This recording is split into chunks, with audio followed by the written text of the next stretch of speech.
Welcome to Minneapolis High School football here on 910candy.com, as well as Eagle Communication Channel 8 in Minneapolis, as the Minneapolis Lions getting ready to do battle tonight against the Smith Center Redmen, as Minneapolis coming in tonight against the Smith Center team that has a 76-game win streak, guys. And, on paper, everything points to a just a dominant that Smith Center should walk away with this. But you've got a Minneapolis team that hopefully they looked at this and they said, hey, let's go out and let's see what we can do against this squad. Let's give it our best shot. We're diversified. We can run. We can pass. Let's see how we do. I think you have a squad full of young men that very much realize that they have an opportunity to get a win here tonight, and they feel confident that they can perform well. And they're going to be ready to do what they have to do in order to try to get that victory. Yeah, and I think you're right, as the Lions are just going to have to come in and play fundamentally sound football. So Scott Osherman here, Dale Leach as usual, and we've got a new color person with us tonight, Mike Farmer. Mike, welcome to the broadcast booth, and welcome to Minneapolis High School football. You know, it's exciting to be here. I want to tell you guys, I think this could, like you were saying, Scott, turn into a very, very good game. The one thing I know that Minneapolis can do, if their offensive line can hold long enough, is you have a passing game. We all know that with Smith Center, there's not much of a passing game. It's going to be run and gun most of the evening. It's going to be, I think that what's going to happen that makes this one of these teams the winner is the defensive game, because just because Smith Center runs, the Minneapolis defensive line is really going to have to be on their game tonight. If they can be tough and they can stay on top of their game, they could take home a victory easily tonight if they could just play good offensive and defensive lines. One thing our coaches and players are proud of is their ability to play against the wishbone. They really have worked hard on that in the last several years, because we have 2 or 3 teams that we play every season that run the wishbone, and we have a coach, 2 coaches actually on the staff that have extensive experience with Smith Center, and so they know a little bit about the wishbone. Oh, absolutely. They've been able to really bring in some good coaching work to help the Lions in working against the wishbone offense. So I think we feel confident in that quite a bit. Well, the thing is about both of these teams is you throw away the statistics, because once you get into tournament play, it's a mind game. I'll tell you, I happen to have a relationship with the assistant coach out of Smith Center. He went to high school with him, known him for 40 years, talked to him before the game, and once you get to this level, they don't count out anyone. This team is going to be ready to play, and I know Minneapolis is definitely going to be ready to play tonight. Well, as I heard Coach saying earlier, I said, yeah, the Smith Center program has a 76-game win streak, but this particular batch of kids has a 9-game win streak. And we are on about a 5 or 6 game ourselves win streak. And so you can't get overburdened by looking at this stat. Oh my gosh, the Redmen have a 76-game win streak. No, you just throw out the rule book and start all over again, because you're going to find a really, really good game tonight. I'm just excited that you guys gave me the opportunity to come in and watch it with you. I'm going to have a lot of fun. I know it's going to be a good game tonight. Well, Mike, it's good to have you up here with us. And one of the things that I guess I look at is the fact that with our assistant coach Matt Smith being just a Smith Center grad, Smith Center quarterback for them. He's got some knowledge. They haven't changed anything at Smith Center in years. For years, yeah. So as far as that goes, Minneapolis is going to have, it's not a huge advantage, but it's going to help them. Sure. They prepared. They play well against the wishbone. That's what we'll see tonight is a wishbone. Yeah. But one of the couple things that you're going to have to watch is probably one of the biggest ones is a senior, and that's Colt Rogers. Colt Rogers is a player that, if I remember right, even as a freshman, caused us some damage. Yes, he did. Well, he was able to kind of get in on the end of the drubbing. Yeah. But sure. no doubt about it. Well, that was a drubbing, yeah. Yes. That was one of the players that their assistant coach brought to my attention was Colt, and his dad's one of the coaches for Smith Center. His expectations for his son are very, very high, and the kid's extremely fast. Not real big, but very, very fast. And I think we'll see him a lot tonight. Yeah. Well, welcome back to Minneapolis here as the Lions are about 11 minutes away from tonight's kickoff. Mike Farmer, Dale Leach, myself, Scott Osherman here as the Lions getting ready to take on the Smith Center Redmen. And guys, we've talked a little bit about the fundamentals. We've talked a little bit about what the Lions are going to have to do. But one of the keys with a wishbone offense that Smith Center runs is the diversity of who gets the ball. A lot of different options when you have a wishbone. You got three in the backfield with the quarterback, and any one of those four can take the ball at any time. So it's a fundamentally sound defense that has to tackle each position.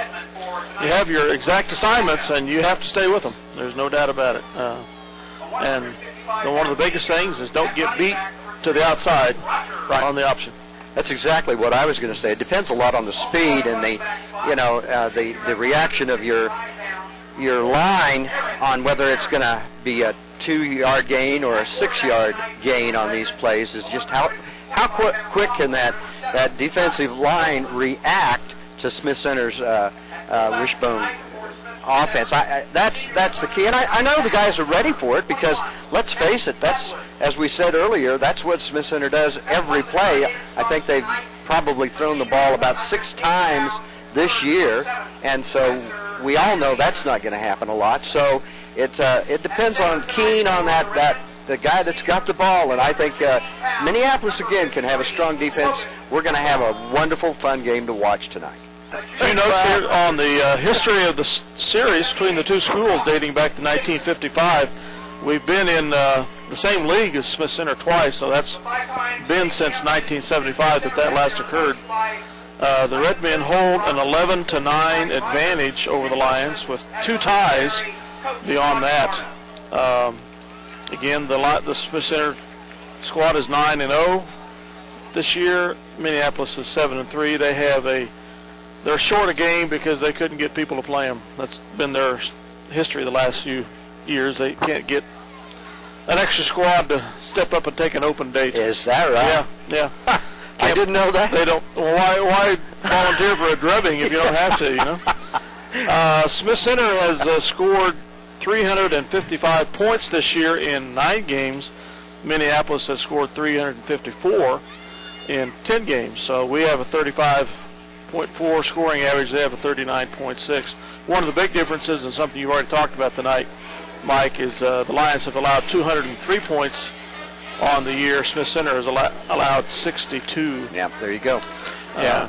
Smith Center fundamentally sound on the defensive side as well. They've got a big squad, 53 kids on the squad, Dale. They range I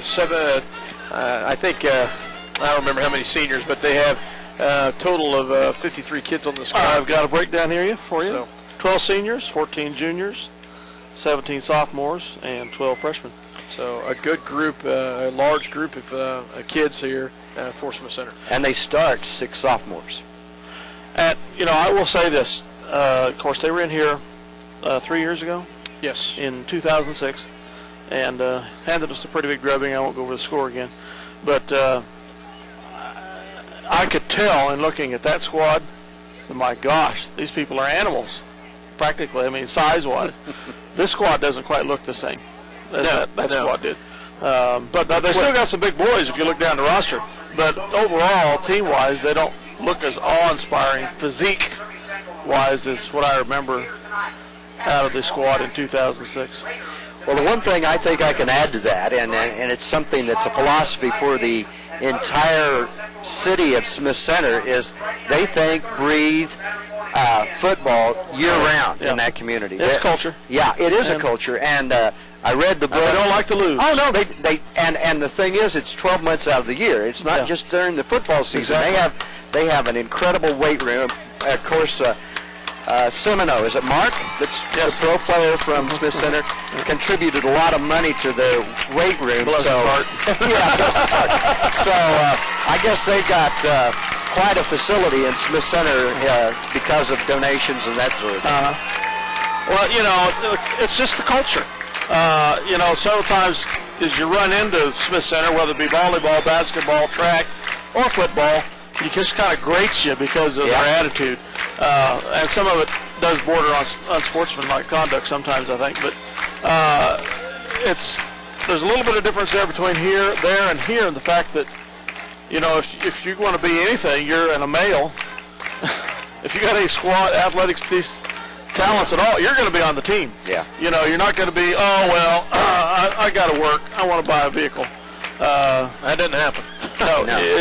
And unfortunately, you do see that here. And well, I'll tell you though, in Minneapolis, Kansas, you have a tradition of winning, and you got some kids tonight that are going to take it to them. And I still think this could be a very close game, and one that Minneapolis could end up winning. Again, it just depends on our defense. If those kids come off the line and hit as hard as I think they can, they could really, really give this Smith Center team a great, great game tonight. It would be sweet to see national news tomorrow. Smith Center Street comes in at Minneapolis, Kansas. Yep. Absolutely. Minneapolis Lions getting their starting lineup being announced right now. As we've talked a little bit about Minneapolis, they've got some great. Their receivers have done a great job of making some adjustments this year, guys. As Keegan has done a better job of seeing the field. But it helps to have Jake Eckert in the backfield as well to be able to move the ball, to be able to adjust, and you guys a little bit of diversification there. Now, what Sterling did to us the other night was they threw the ball up in the air, but they had some tall receivers. We're not going to see that really tonight. No. We're going to see a lot more smash mouth football, a lot more football just straight down, right down the gut, push, hitting the holes, and they've got some. Smith Center has got some. They've got a couple big anchors on that front line. One of them being 250 pounds, and another one being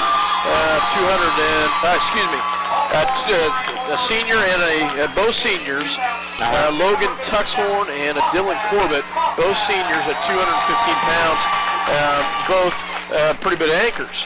But Smith Center brings out their squad as they're in a red pants, white jersey, as Minneapolis in their all-blue uniforms, as the Lions and the Smith Center Redmen just about 3 minutes away from tonight's matchup. One other thing about tonight is that, we've talked about the culture difference in football and athletics between Minneapolis and Smith Center, but one thing that has got to start tonight, it's just got to start, is that Minneapolis has to develop an attitude of Smith Center puts their pants on just like we do. Yeah, absolutely. Before it was the thing of, we might play them if the playoffs advance so far. Well, in the future, next 2 years anyway, they're in our district. We will play Smith Center next year and the year after, and so we have to get ready to put on our pants the same way they do in our heads and line up and play smash mouth football. You're right. Against the Smith and that's Center. what it's going to be tonight. It's not. It is run and gun, and that's what's going to make the game so much fun, is the fact that both teams are going to go after each other 100%. Tonight's going to be one of those games that you're going to see some really, really great plays, I think. Absolutely. The Lions coming off the field, they're pumped, they're ready to go, and that's the excitement I like to see, them coming off the field as we get ready for some action tonight against the Smith Center Redmen. Guys, you talked about it. I'll say it the same. I feel a lot better about our chances tonight I did a few years back. Well, and you've got a good quarterback. McCulloch, if the kid's on his game tonight and the timing's down and the passing's down, I want to ask you a question, both of you a question about the defense for Minneapolis. Will they bring those backs up and the safety up, knowing full well? Yes. Okay. I thought that probably would be the case, but they have a very good scheme devised against the Wishbone. So okay, so we won't probably see. I don't know how many people will they be putting on the line for the defense. Will they stack it every? I'll put 9 or 10. I bet you. You think they will? Yep. Okay, all right. As the Smith Center will receive, and they will defend the south goal. And Minneapolis will kick to start. Virtually no breeze tonight. Gorgeous day, beautiful day for football, guys. I had the privilege of being able to take my son Levi to K-State game today, and of course, being a K-State fan, we saw that final score was Kansas State 17 and the University of Kansas 10. That's right. That'd be the mini. Yes, absolutely.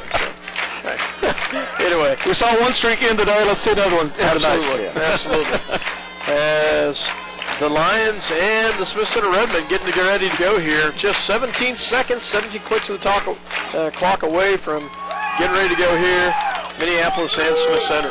One thing that's good tonight is we thought last week that Connor Christensen might be done for the season, but obviously it was a bruise to his knee instead of bruise ACL. Yeah, great to see. He's got a brace on tonight and is expected to play on long snapper. Yeah, and he's a sophomore, has been our long snapper all year, and has just improved every game. And it's been good to see. Minneapolis ready to kick. Yoxel has the ball down at the 40. Back deep is Rogers as well as McNary. The ball is kicked low and on the ground. It's going to be picked up and taken down to about the 41-yard line as they kick it away from Rogers and McNary. Colt Rogers, a senior, and McNary, a junior for the Smith Center Redmen. It's too bad they, couldn't have given a little bit more distance on that kickoff, but as you can see here, the Redmen are starting on their 42-yard line. There's the 9 men in the box, or 10 men in the box. Quarterback under center for the Redmen, wishbone formation. They will immediately go to the outside. They kick to the outside, and it's going to be Rogers on the outside. He's flushed out of bounds. He will have very close to 10 yards, about 9 on the carry as Colt Rogers gets his first carry. That's what Minneapolis is going to have to stop, as I said before the game, that speed and getting on that guy going around the end. They're going to have to attack faster to the ball. This wishbone sets up a little bit deeper as well. They do come up a little bit on that, but their sophomore quarterback under center. They will go to the fake the handoff, go. There we go. That's more like it. That's more like it. They do get the first down, but they stop them. Gain of about 3 on the play. As let's see who the carrier was, guys. You'll have to help me on that, as I believe I'm sorry, I can't tell you. Do they always use a no huddle? I don't remember. It was the fullback. Oh, there we go. There we go. Nice shot by the Lions. Great job. As the ball goes into the hands of number 21 for the Redmen, that is Matt Atwood. As Atwood, the fullback, gets about 3 yards on the carry. 2nd and 7. 11:21 to go in the quarter. Well, I answered my own question. They don't go into a no huddle all the time. Alex Hobbleman, a sophomore quarterback for the Redmen. 2nd and 7. Minneapolis tight on defense. As this time they will go right up the gut. Nice job by the Lions. They get it to Rogers. He's tackled from behind. Gain of about 7 on the play. It'll be awfully close. Looks like it is just short, about 6. Gain of 6 on the play by Colt Rogers. Now, Minneapolis has to close up those holes. That's what they've got to do. They're playing up close, but the offensive line is opening up holes, so they got to react to that. Smith Center Redmen under center. Wishbone formation for Hubble. This time they will go to the fullback. Fullback takes it up. Oh, wow. Still gets it through the hole. I don't know how. I'm not sure how Atwood got through that and got so far in, but Atwood gets it down to about the Minneapolis 28 for a 9-yard carry right there. So 1st and 10 at the Lion 28-yard line. So big run right there. Hobbleman under center. This time they will once again go to the fullback as he will go forward for a couple yards. Yeah, they've been pretty steady with that fullback plunge the last few plays. Have. So gain of about 2 on the play. Didn't work going to the left, but it certainly did work going to the right. So if they could just continue to balance that out on the defensive line and again, fill those holes so they can't run through it, we can maybe stop them right here. Ball down to the Minneapolis 27-yard line. This time they go to Rogers. Rogers goes through one hole. He's going to be tackled, but he doesn't have the first down. Nice job by Casey Argenbright as well as Kyler Macy. Gets it down to the 15 to gain a 12 on the play. Quick jolt by Rogers as Cole Rogers comes through the hole, hits a gap, and gets the first down for the Redmen. We've talked about fundamentally sound. They are, and they hit their holes nicely as they will have a 1st and 10 at the 14-yard line. Well, it's speed. You could see how fast the handoff is, and they just hit those holes like a rocket. There we go to Rogers again. Oh, wow. Bounces off a couple tackles before he will get about 6 on the carry. We'll bring up a 2nd down and short. Ball is on the 5-yard carry. 9-yard line. 9-yard line. 2nd down and 5 coming for the Redmen. As they will line up. We will see this formation almost all night, guys, as this time they go to the fullback.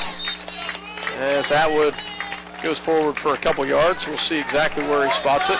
If we see any other formation out of them tonight other than this, no, you I'll be shocked. Yeah. But again, guys, that was to the left, and that side of the Minneapolis defensive line's holding up. But if they pitch it out or they go around the end, it seems like that's where they're getting a major portion of the yardage. This time they will go back to Roger. Oh, nice hit by Minneapolis. They do get it down in close to a 1st down, as they will have the 1st down. 1st and goal with the as he gets 4 yards by Rogers. But they are having a tendency to hold them better if they go to the Smith Center goes to their left.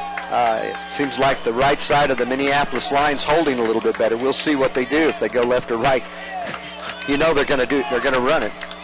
7:45 left. This nearly got the quarterback in the backfield. He's going to go in for a touchdown.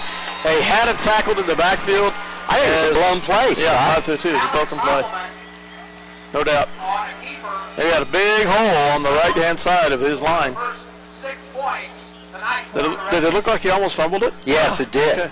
He, the defensive lineman was right on him, but he spun out of it somehow. I don't know how he did it, but that was a great play by the Minneapolis defensive line, but he just missed him. They will try to kick the extra point. Number 15, that is Gage Garcia, and he kicks it soccer style, and he gets it through. So PAT is good. They make the score 7-0 as the Smith Center Redmen strike first. We'll take a break for a word from our sponsors as Redmond leads 7-0. Ada Grain is proud to be a sponsor of Lion Sports and hope that the boys and girls have a successful season. Ada Grain believes that sports and a quality education go hand in hand, building strong bodies and minds.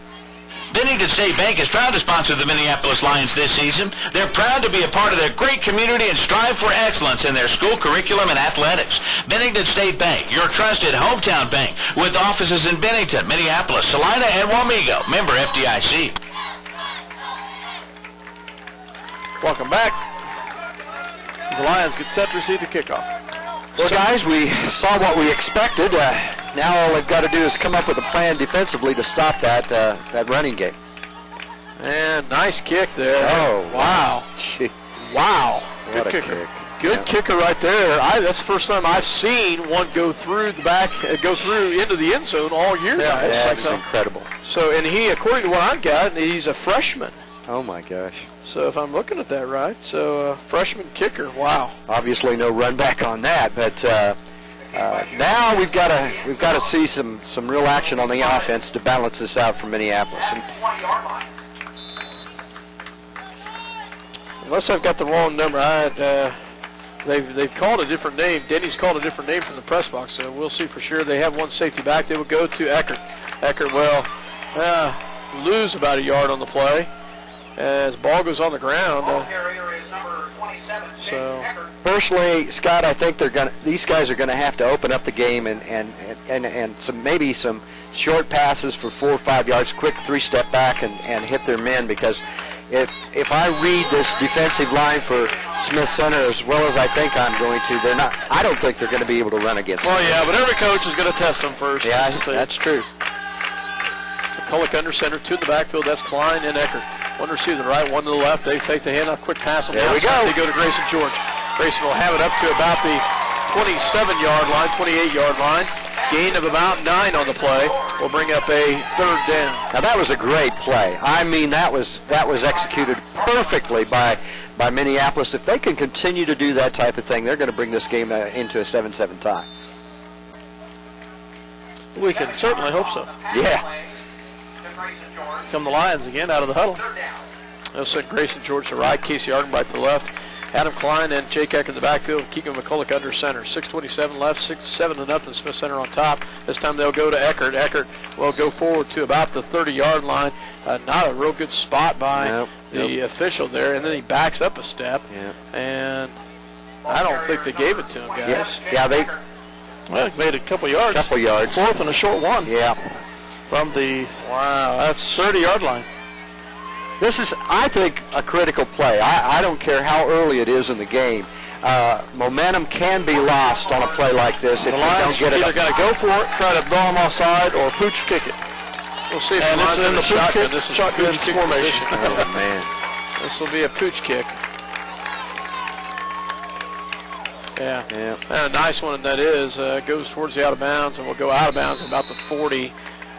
So Smith Center will start in about position right there. That's just about where they started the last time. 42-yard line. 42-yard line, So, well, now let's see if Minneapolis has made the adjustments they need to stop this run, and they know obviously what's coming at them. So we'll find out whether they're able to stop them this time around. 5:37 left to go in the first quarter. Smith Center on top, 7-0. Stopping a drive would be huge. Yeah, Minneapolis goes 3 and out. Smith Center under center. Quarterback with the quick handoff to the fullback. He actually goes to the halfback, and that's Rogers as he gets about 3 yards on the play. So I'll tell you, that amazed me, because they had him right at the 42, and somehow the kid drove for another 2 or 3 yards. I thought they had him at about the 43, and it was a 4-yard gain. Smith Center line up 2nd down and 7 here. Under center. This time they fake the handoff. They go back to Rogers. There we go. That's more like it. Gain about 2 on the play. We'll bring up a 3rd down. Well, you can see already on this series, their yardage as far as advancement is shorter than it was the first series the last time that Smith Center had the ball. So here's a critical down. We got 3rd and 5. Quarterback goes under center for the Red. This time they will go back to Rogers. Rogers gets on the outside. They stopped him. He's gonna be another good spot. They spotted the ball very well there. That will be 4th down, but 4th down is short. They will go for it. So they're gonna measure. They're gonna measure that. I'll tell you guys, I complained a little bit last week about our spots, and they gave him a generous spot on that one right there. It looks that way, yeah. Gain of about 5 on the play. But you noticed that they seem to be getting to the runner faster than the last series that they ran. So yeah, they will go for it. They'll go for it. They're short by about a half a yard. See, I knew what I was talking about, guys. Just listen to me. I'll tell you how it goes here. Remember, we can't turn your mic off at any time. They don't call me Eagle Eye for nothing. No, I'm sorry. But this is good. This is good. They can stop them here. We'll see what happens. But they haven't been able to advance the ball like they were the first series. So they've made some adjustments that certainly indicate to me that their defense is stepping up. Smith Center will line up here, 4th down and short. 4:25 left to go in the first quarter. Smith Center on top, 7-0 here, as quarterback will go under center. Minneapolis tight in on the defensive side to try to get him. They give it right to the fullback. He will have the first down, and he just keeps going. It's amazing. Yeah, they just do not blow the whistle. They didn't blow the whistle dead, but he still lumbered forward and kept pushing those legs. That's a sign of a good running back that just keeps pushing those legs and pushing those legs. Ends up getting 5 yards on the play as the 190-pound fullback gets the first down. You know, it's tough. They've got to wrap them up, and obviously that's the case that they're not doing. Is they've got to wrap that guy up, and again, they're not advancing as fast as they were the last series. So let's see what happens. 1st and 10 for the Redmen. This time they go to the fullback, and he will go up the middle, and he will have about 4 on the carry. As takes it, gets actually 5 on the carry. Before he's taken down by Jake Eckert. Second 5 from the Lion 38-yard line. I think the challenge that the Lions are going to have is that this defense could get worn out if you just keep running and running and running. On the field for equipment adjustment. As Minneapolis number 52, which is Kyler Moody, comes out because of a helmet problem. As Tyler Davis, I believe, number 60, yes, Tyler Davis goes in to fill that position on the right-hand side of the line. Redmond will go back to Atwood. Actually, they go to the halfback, which is the sophomore. Nice job by the Minneapolis defense there. As very good job. Aaron McNary, a junior, gets about 4 on the game. Yeah, but he came up very, very fast on him and reacted to the ball and did a great job of stopping him. Great job. 3rd and 1 from the Here we go, 35. Adam Klein and Grayson George in on the tackle. 2:50 left to go in the first quarter. Smith Center on top. Rick goes under center. This time he will go to the fullback, and he's going to break through. Nice job by Minneapolis number 53. Brant Radke. He gets the tackle, but not before he picks up about 7 on the play. Will give the Redmen a first down. It's obvious that with this wishbone, they don't know who to key on, and we were talking about that before the game. There's 3 guys back there, and they're hitting all 3 of them, but they hand off so fast, and they're so fast, they don't know who it's going to. Well, you've got your assignments, and that's what you have to stay with. This time they will go to Colt Rogers. Rogers breaks 1. Nice job by Austin Crawford to slow him down. Brant Radke in there as well, as Radke gets the tackle. If you try to follow the ball to make the play, forget it. Yeah. It ain't going to happen. 3-yard carry by Colt Rogers. As their quarterback, number 7, Hobbleman, comes up to the line. Fullback, wishbone formation for the Redmen. This time they will go to Rogers again. Nice hit by Lions. Very good. Good stop on that play. Jake Eckert did a great job. Very good job. With the stick right there. These Lions are Adam playing Clark. so much better defensively than we did in the confrontation 3 years ago. Well, absolutely. Yeah, they've really stepped it up. You could tell this second series, these guys are really, really challenging the Smith Center offense, and this could be a critical play. 3rd and 4 coming up for Smith Center. 1:15 left to go in the first quarter. From 19. Under the center. This time they would go to the fullback, Atwood, and Atwood will lumber forward, will have the first down. He just carries people with him. That's 190 pounds. Yeah. Mike, it's And he hits the line low. Yeah, he really does. And Great he keeps combination. and he keeps his legs underneath him, and just keeps driving. It's hard to stop somebody like that. as they will bring in a different player as they the fullback Atwood goes out because of an equipment problem. They will bring in from the 14 of the Lions. Number 65, which is not 40 seconds to go in the quarter. on the list. They would go to Rogers. Rogers breaks through, and he's going to have the touchdown. Oh, ball goes through the end zone.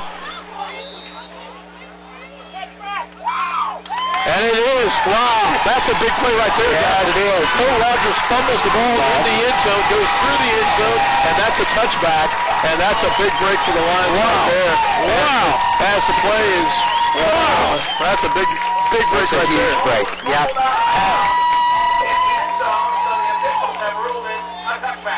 So Minneapolis dodged the ball right there. 7-0, Smith Center. Oh, that's fantastic. Yeah. And as I said before, guys, it could be a momentum changer. You never know with a play like that where they thought they had a touchdown and they didn't get it. Now, Minneapolis has the chance for their offense to take it the distance. Well, they started at this 20 last time as well. They didn't get 9 yards. Minneapolis will line up one in the backfield. That's Eckert. 2 receivers right. They will quickly throw on the outside. The ball's on the ground, picked up by Eckert. Eckert still on his feet, and he will get taken out of bounds. That was a pass behind the line of scrimmage. Lateral. It was a lateral. It's considered a lateral. Well, it wasn't because it was behind the line. It wasn't a forward pass. It was to the side or back. That was a good run. I saw that at the KU game today. I can't remember which team did it. KU. They threw it out of bounds. It threw it to the side. It was a lateral, and it went out of bounds. Yeah. Okay, Lions will line up. They will have Eckert and Macy in the backfield. They will have Adam Klein and Grayson George the right-hand side. Casey Ardenbright to the left. Drops back to pass. Quick little throw out to. Oh wow! Big drop by Colt Rogers as Jake Eckert stopped at the 25-yard line. No gain on the play as Keegan gets the completion, but no gain. We've only seen one other defender that fast this year, and that was Lance Eckert. That guy's quick. And that's the quarter. I'll tell you, it's quarter, and Minneapolis is down by 7, guys. I'll tell you, that right there tells me hats off to this defense. Absolutely, they don't. Especially on that second series, those kids were really, filling the holes and reacting to the runner much faster than they did the first time through. So again, we've got us a good game going here. And we'll see what happens this second quarter. 3rd down and 6. Dale, we're going to take a quick break and hear a word from our sponsors. Let's do that. As you're listening to 910canada.com as well as Eagle Communication Channel 8. Let's make it delicious. Let's make it fast. Let's make it a meal from KT's in downtown Minneapolis. KT's, home of the almost world-famous hamburger. KT's wishes the Lions best wishes during the upcoming season.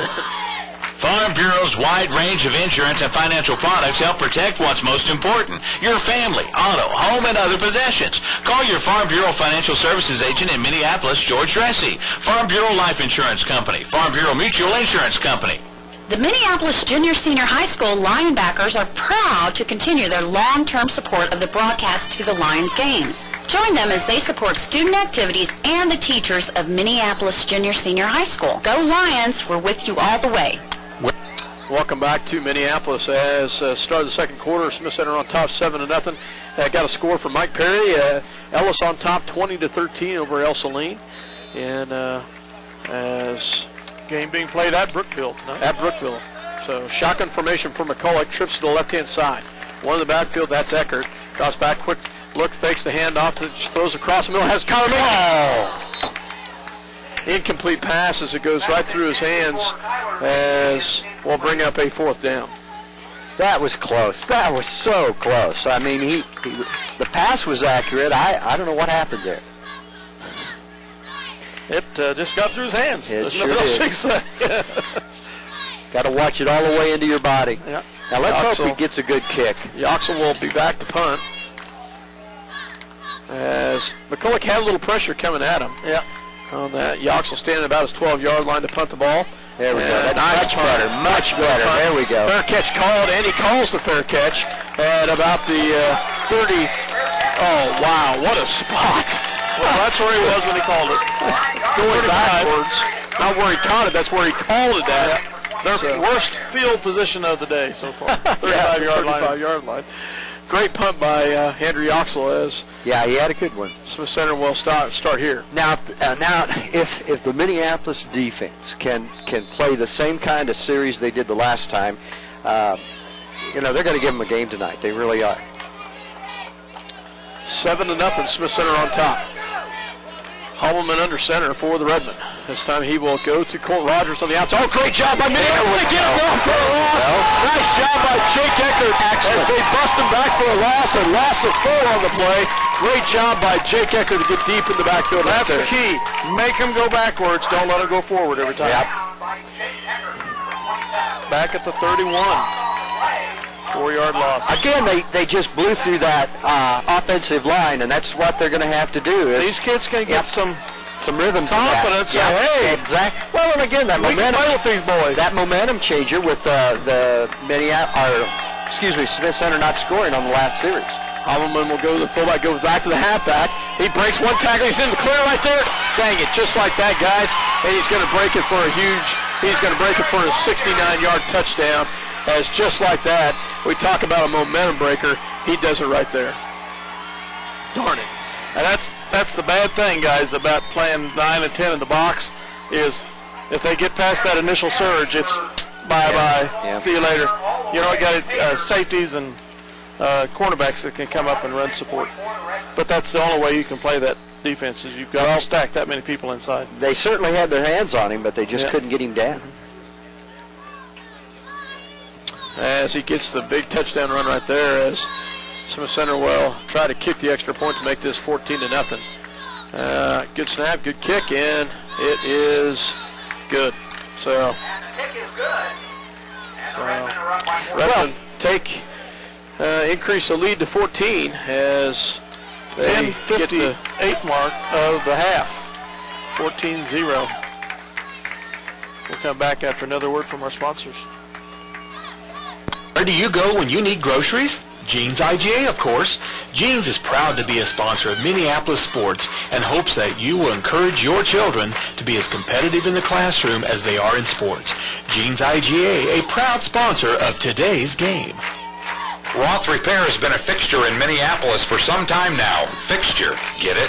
Roth Repair can fix, replace, maintain, patch, build, remodel, and mend just about anything. The work is professional and the cost is reasonable. Roth Repair, Minneapolis. Call them today if you need something done right the first time.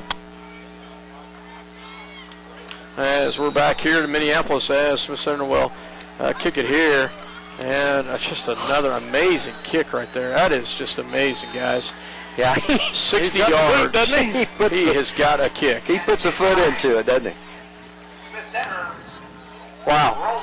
Goes through the end zone. That's about all it landed on the goal line, guys. That's about all a you can 60-yard say. kick. Just wow. So, and did you ever determine whether the kid was a freshman or number 15 is a freshman here. Freshman. But I have no idea. That's something else. Needless to say, Dale, go ahead and run here for a second. All right. High formation for the Lions. McCulloch under center. George to the left, two Shrews to the right. See, that's Argan right to the left. Pass to him. Perfectly. He gets by one tackle. Minneapolis first down. All right. Down to the right, exactly. Taken down by two Smith Center defenders at the 31-yard line of the Lions. Have moved the chains for the Lions. He got by Colt Rogers on that, and Colt's a really fast player, so he went one way, Rogers went the other, and he got him a first down. So. Great job, Minneapolis, as they get the pass out there to Argabright on the left-hand side for Minneapolis first down. First one of the night, guys, is they will line up in a shotgun formation, trips to the right. One in the backfield, and that's Eckert. Fakes the handoff. Cross back, throws across the middle, has Casey Argabright again, and breaks another tackle. He's got another first down, and he breaks it. Nice job, Casey Argabright, as he gets just to the marker. They spotted a 10-yard completion, but it is a completion, needless to say, for a Minneapolis first down. And if he gets into that rhythm, and they've got to give him some space, if he just continues to throw those, that'll open up the run. Which it opens up the run. Good point right there, Dale. Is you throw like that, you open up the run right there. 14-0, Smith Center on top. 10:26 left to go in the second quarter. Shotgun formation, fakes a handoff, drops back pass, has pressure coming, throws it quickly off and gets it. Oh, beautiful pass right in the hand. Beautiful pass. Oh, nice catch. Anderside, Grayson George right there. A 8-yard completion, but that one threaded the needle right there as they get an 8-yard completion right there. Nice job, Lions. on the 49-yard line of the Lions. Well, he's been throwing those like a bullet. It's just very impressive. 4 years of experience. This Man, is his fourth playoff. This kid is good as a quarterback. If he can just keep it going now, this is going to be a critical play here right now. Church to the left-hand side, one to the left, Ecker in the backfield. They fake the handoff, have pressure. Kevin steps up the pocket, rolls the outside, throws across, has a receiver. That's Casey Ardenbright. He will have the first down. Nice job, Casey Ardenbright, as Keegan McCullough did a great job flushing out of the pocket right there for the 7-yard completion. Nice job. Go ahead. Quarterback had to scramble. Redmond territory. First time as we are in to the 42-yard line of the Redmond. Minneapolis. Keegan McCullough did a great job. He had some pressure in the backfield, stepped up. I talked about it earlier. Stepped up, out of the pocket, rolls the right-hand side, finds Casey Ardenbright for the first down. To the left, to the right. Shotgun formation for McCullough. Takes the handoff, has pressure coming again, throws it up top. Misread right there as he had to quickly get it off as incomplete pass. He goes towards Grayson George, but had some pressure coming on the backside. He had to get rid of it. There's no question about it, and he obviously didn't lose any yardage on that, which was a good thing. Puts a little bit more pressure on him on this second down, though. 9:11 left to go here in the second quarter. This might be a good time for a running play. They're certainly not going to expect it.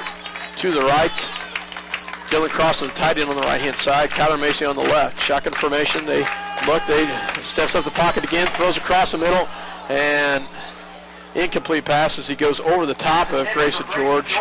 We'll bring up a third down. 3rd and 10. Well, this is, again, one of those critical plays. We can, they've done it before. Just they've been getting about 10 yards on their passes. So if the timing's there and his running and if they run their play the way they should, the last 2 passes, something happened with the formation. I don't know where. Well, I think they've got the defensive ends are coming wide, and they are coming fast, if you notice that. Yeah, they are. Shotgun formation, delayed handoff to Ecker. Ecker breaks one on the outside, gets up the middle, breaks it there. Nice job, Jake Ecker, as he takes it up to about the 32-yard line. Should be enough for a Minneapolis first down. Nice job, Jake Ecker. Great call. Mike Farmer, as he talked about running the run play right there, and it worked right there. Yeah, nice job by Jake Ecker. My problem is I called it one early. They're going to measure. Oh, I would in the think, placement. I'm saying he has it, so feel confident, guys. You got to. I think you're right. I'll let you go short. Huh? If you're right, I'll let you go have a cookie. How's that? You're right. Good job. I knew it was. All right, go have a cookie. Hey, okay, thank you. Golly, you guys are all right. Just call me Hawkeye, I tell you. But again, it's all about rhythm and timing. These guys seem to have it down on this series. I'm feeling good about this. This is they're calling the right plays, and we'll see what happens on this series. But this is important. These next 4 downs are very important right here. Ball on the 32-yard line. They have 2 in the backfield. That's Macy and Eckert. Shotgun. They drop back. They quickly look on the outside. They throw up the top. Has Grayson George in the end zone. Touchdown, Lions!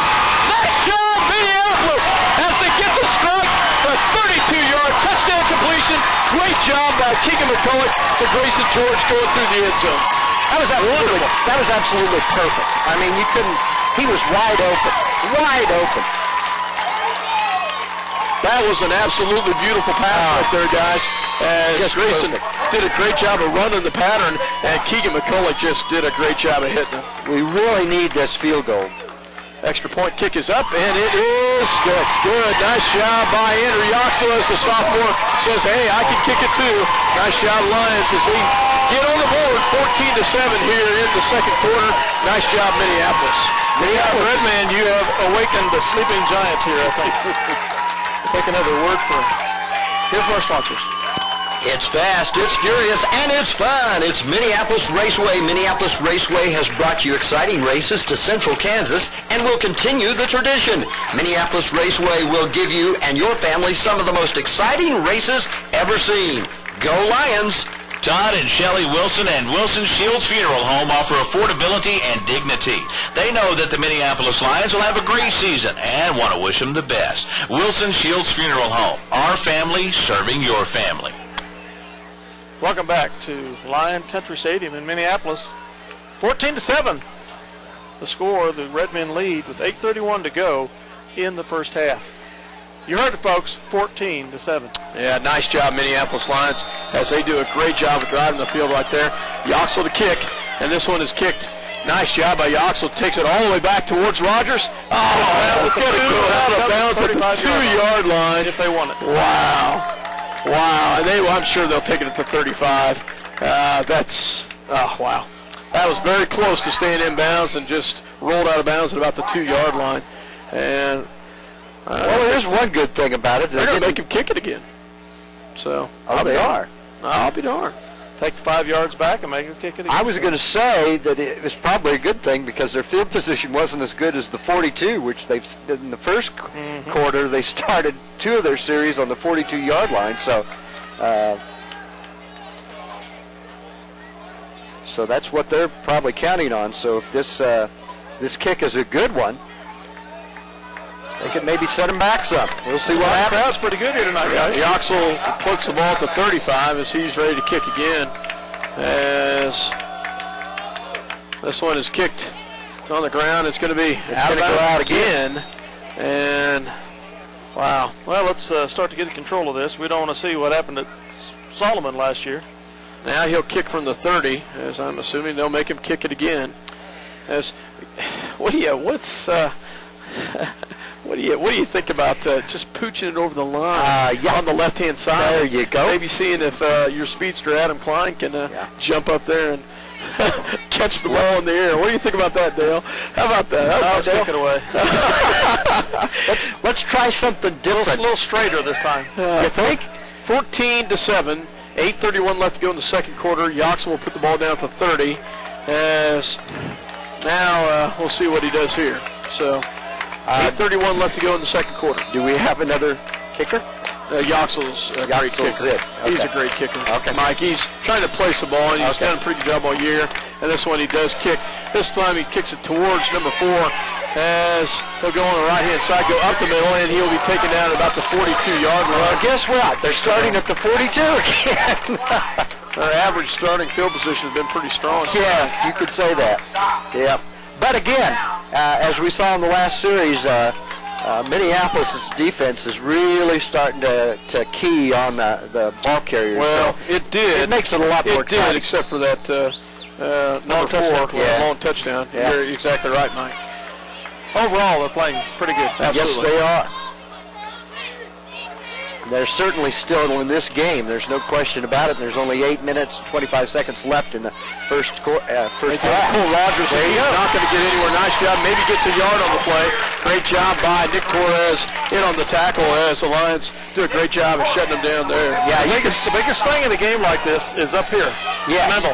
Yes. Mental. I can play with these guys. Yeah. Mental. And you can see that they've taken it up a notch since the first quarter. They're keying on those ball carriers and doing an excellent job. And I think we've got us a good game, a very good game going here. 7:55 left to go in the first half.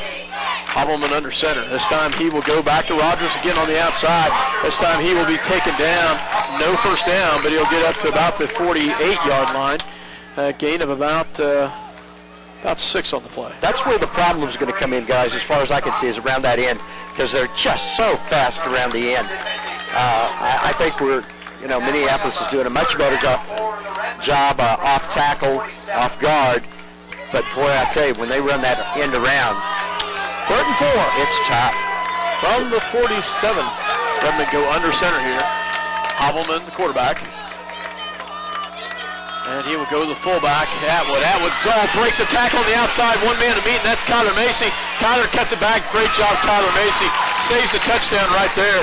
But Atwood, the big back, run there as he takes it all the way down to the 24-yard line, a 28-yard run. Wow. Well, they just keep driving. That's the thing that I've noticed is you think that they've got them, and for some unknown reason they're able to shake those tackles. Great job by Kyler Macy. He tried to juke him, and Kyler just went for his legs and did a great job. They go back to Atwood again, and he goes still through the same hole on the left-hand side, and he'll take it up to about the 13, and it'll be enough for a first down. As took three defensive players to bring him down. 190 pounds, yep. Mike, and that's it's just amazing the strength this kid has. You can see he's got his physical conditioning is just tremendous. The 13-yard line, first down. First down for the Redmen. Hobbleman under center. Atwood, Rogers, as well as McNary in the backfield. They will go to Colt Rogers on the outside. Great job by Casey Argenbright. Casey will take him out of bounds. He will get about 4 on the carry. But still, like you said, a tremendous job because the kid's got great speed, and he was still able to stop him on that end around, which they've been picking up anywhere from 7 to 8 yards, it seems like, about every time they run it around the end. So that was an excellent defensive play. 2nd and 5 coming up from the 6. They can still get a first down here. 6:45 left to go in the first half. 14 to center, 7 the Redmen on top. This time they go to Atwood. Oh, great job by the Lions as Nick Torres as well as Austin Crossan hit him at the line. He does not get any yardage there. Great job by the Lions, Torres as well as Austin Crossan. As I said, that tackle and guard position has really tightened up for Minneapolis on the defensive 58 line. comes off with helmet problems. Torres and Davis will come back in. We've had some issues with his helmet as, well, that was Moody earlier as a chin strap breaks right there. Now if we can stop Davis here. Will come in. 3rd and 5. This time they go back. Oh, great job, Austin Cross. Oh, I missed that completely, guys. I thought, oh, wow. Wow, number 4, McNary gets the little end around on the outside, a 6-yard touchdown run. I completely missed that one. I thought the fullback had it. Yeah. Well, as I said before, that end around is the thing that we're having some challenges with. 20-7 is the score right now. As they get ready to kick the extra point. Falls down, kick is up, and it is good.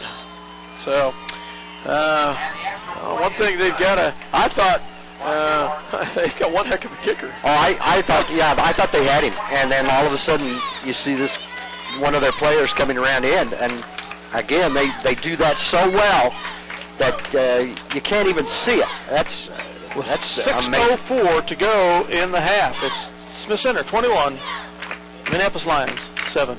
We'll be back after a word from our sponsors. City Pharmacy has brought to you quality professional pharmaceuticals since 1963. Joe and Amber Wool will help you with your medications, durable medical equipment, cosmetics, gifts, and greeting cards. Your hometown pharmacy, City Pharmacy, downtown Minneapolis. If you're searching for the right insurance to fit your needs, look no further. The Scott Osherman Agency is the place to go. American Family Insurance has been providing security and peace of mind for over 80 years. Call the Scott Osherman Agency in Minneapolis, your American Family Insurance agent. Welcome back to Minneapolis as the Redmen will kick off here as Eckert and Argenbright back. The kickers hit it in the end zone each time and just gets it once again, lands in the end zone again. That is one heck of a kick by the kicker. That's just pretty amazing. It's like Dale was saying, it's phenomenal to see a kid in high school consistently do that. I know you haven't seen Yoxel. Andrew Yoxel's the best kicker Yoxel I've was seen. an all-state kicker in 2A last year as a freshman. Best kicker I've seen all year. He's got some competition here. He's got some he's got some real competition right here. Yeah. So well, and the wind, it just makes the kicking game a lot easier for these guys, too. Shotgun formation for McCulloch. Trips to the left-hand side, one to the right. Eckert in the backfield. Delayed handoff, fakes the handoff, step back. He's going to be sacked for a loss as the Smith Center defense just storms right in as they drop for a 9-yard loss. McCulloch gets swarmed in the Minneapolis backfield by 2-yard loss back to the 18. sack for a loss. Oh, just a 2-yard loss? Mm-hmm. No, I'm sorry. You're right. It was back to the 13, 7-yard loss. 7-yard loss. 24, leading the Redmen. So as the Lions will come back, Eckert in the backfield. Casey Argenbright on the left-hand side. Fakes the handoff, steps up the pocket, throws up to Grayson George, has him on the outside. Great catch by Grayson as he takes the hit after about a 12-yard completion. A great catch by Grayson George. He's hit hard, but a great catch by Grayson. Brings the ball to the 27-yard line of Minneapolis. It looks as though, and I'm hoping this is the case, McCulloch has still got his rhythm and his the passing game still down, because he's going to need it, and his receivers are on that series where they should be. So, you know, they've got a good chance of making. We'd sure like to see them make another touchdown. Let's say that much. We've got 4:44 left in this half. 3rd and 3. Shotgun formation for McCulloch. Late handoff to Eckert, and Eckert gets. They saw that coming. Yeah, they did. 3rd down as Eckert gets hit in the backfield for a loss, and Minneapolis will have to punt the ball. Good defensive play. Wow. Loss of about 3 on the play. 4th and 7 coming up from the Lion 23.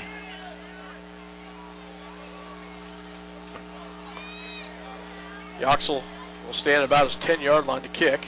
Good snap. And good kick, but it's returnable by Rogers at about the 40-yard line. Oh, wow. Nice job by Rogers as he breaks one out right there. Still on his feet. Great job by Kyler Moody as he chases him down.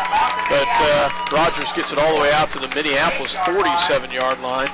As about a 17-yard return. Great job by Moody, but I'm not sure who he left in his tracks back here. But it was quite a juke move, wasn't it? I mean, he was there 1 second and then gone the next. 3:54 to go in the half. Got to tell you, Rogers is fast, small and fast.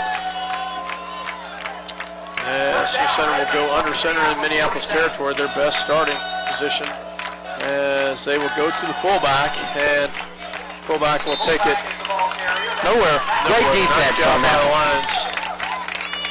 A yard, give him a yard on that. Again, the defensive line in the middle is tightening up. The problem they're having is the end arounds. You're right. They are getting around the end arounds. I think it's you have so many people going so many places. Their bigger plays have come up the middle. Absolutely. And they hit some of those gaps, and if we don't hit that one tackle, yep. And you're right. This time they pitched the outside. Nice cutback. Oh, great hit by the Lions. Stop. And there they got stopped. That's what I was looking right for. There. Yeah, that's the first time we've seen a pitch to the outside. And they go to McNary. And great defense. That's all there is to it. They were on him the entire way, and he had absolutely nowhere to go and absolutely no gain. Now we're 3rd down and 9. So again, here's a great opportunity for Minneapolis to get the ball and maybe get some good field position. Adam Klein, Dylan Crossan in on that. Great job by Adam as well as Dylan. Good call there. 2:42 left to go in the first half. Quarterback this time goes to the outside of McNary. Adam Klein, great job. There we go. Nice job, Adam Klein, as he does a great job right there. Gets out on the left-hand side and chases him down. Great job. He does get about 2 yards on the carry, but he does a great job. And Smith Center looks like they're going to punt, guys. Great defense. Great stop by the Lion defense. Yes, it was. And again, picked it up early, knew what they were going to do, knew where they were going to go, and picked up their assignments. And they gained up about a yard or 2 on that. Got about 2 yards on that. As you got to watch the fake. Yeah, you got to watch that. You never know. Nobody's back for the Lions. As it doesn't look like anybody's going back, and they call a timeout. So calls timeout. Well, if you're not going to send anybody back, we'll have to think about this. Yeah, because they had everyone up like it was probably going to be a direct snap to Rogers, and nobody went back to line defense. Smith Center calls a timeout with a minute 49 left to go in the first half. 21-7, Smith Center on top. At Robertson Monument, they believe that supporting community activities are very important. That's why they're sponsors of Lions Sports. Minneapolis is a great town to live in, and Robertson Monument hopes you make it to as many games as possible. Bennett Autoplex supports the Minneapolis Lions. At Bennett Autoplex, Salina, you'll find a small-town family atmosphere with great prices on new and used cars, new GMC trucks and SUVs. Serving their customers since 1957, Bennett Autoplex, Salina. Welcome back to Minneapolis as Smith Center will line up. This time they put a little bit different formation. They have one back to punt, but I'm still looking at the fake here on 4th and 7. Nobody back for the Lions. It is a direct snap to the punter, and he will get a good punt there. And it'll go into the end zone, and we'll bring it up to the 20. Oh, my goodness, it does get the end zone, though. Thank goodness. That was a heck of a punt, though. Just barely. That sucker died at about the 2 yards and then just barely rolled in the end zone. Basically, we were gambling there that we were going to make them punt instead of doing a fake, and that they would not be able to kick it without it going into the end zone, and the gamble paid off. Minneapolis will start at their own 20-yard line here with a minute 40 left, 21-7. Smith Center on top. Well, guys, they've got to open it up. We've got plenty of time for score with a minute 40 left. So the right things happen for sure. Yep. Adam Klein and Ecker in the backfield. Shotgun formation for the Lions. Fakes the handoff. Drops back, throws up top. Grayson George has one. Oh, great job, Grayson. A great catch right there as he gets the 43-yard completion. 23-yard completion. Sorry about that. What a hit it was as Grayson takes a huge hit, but a great catch by Grayson George. Almost had his head taken off, but he hung on to that ball. That ball was perfectly thrown, too. To the 43-yard line of the Lions. Do the change. 1st and 10. 1:30 to go here in the half. First down for the Lions. Great catch right there. That was just a sweet pass right there. As a little confusion in the setup. Confusion there. McCulloch in a shotgun. Quick set. Has some pressure coming. Throws. Oh, my goodness. I thought it was going to be intercepted right there. That was very close right there. The other way. Could have gone the other way as the big guy, number 56, had a hand on it. Number 53. Logan Tuxhorn, a kid I talked about earlier in the pregame, 215-pound, about had an early Christmas Yes, present. he did. So incomplete pass, bring up a 2nd down and 10. How many timeouts we have left? Should have two with a minute 14. Had a burning timeout earlier. So. Well, they've got great field position, and again, plenty of time left if they just some have yardage. Pressure coming at Keegan. They still have another one. They get to Dillon crossing, and great catch by Dillon as he will have about the 5-yard completion. He had to juggle that ball and hang on to it, bring it out of bounds. Tackle made by Alex Hobelman, number 7. Brings it to the 48 of Minneapolis. Gets the 5-yard completion there. We'll bring up a 3rd down and 5 with a minute 8. Gain of about 5 yards on out of bounds, stops the clock, so no timeout needed. Well, this is going to be obvious, guys, but, you know, they really, really need this first down to keep have an opportunity to score in this second half. Shotgun formation from McCulloch. Looks at the fake, drops back pass, steps into the pocket. He's going to run with it. He's got a little bit of running room, cuts it up. Nice job by Keegan McCulloch. He'll have the first down. And not sure what happened there. Did he tackled Casey Arden, right? Yeah, I was wondering what was going on there too. A great run that takes all the way down as he gets about, they call it timeout, but a great run by Keegan as he gets that was about a 12-yard run. Next to the 41-yard line of the Smith Center Redmen for the first down. The Lions call timeout. 58 seconds. I'm going to back up for a second. I don't know if you guys saw it or not, but I did. I don't. What was the tackle made by Smith Center on Casey Arden? Yeah, that one I can't quite figure out. I'm with you. I don't know what he was doing other than maybe trying to take him out of the game because he hit him real high and real hard. 58 seconds left in the first half. 21-7. Smith Center with the lead. Minneapolis in Smith Center territory at the 40-yard line.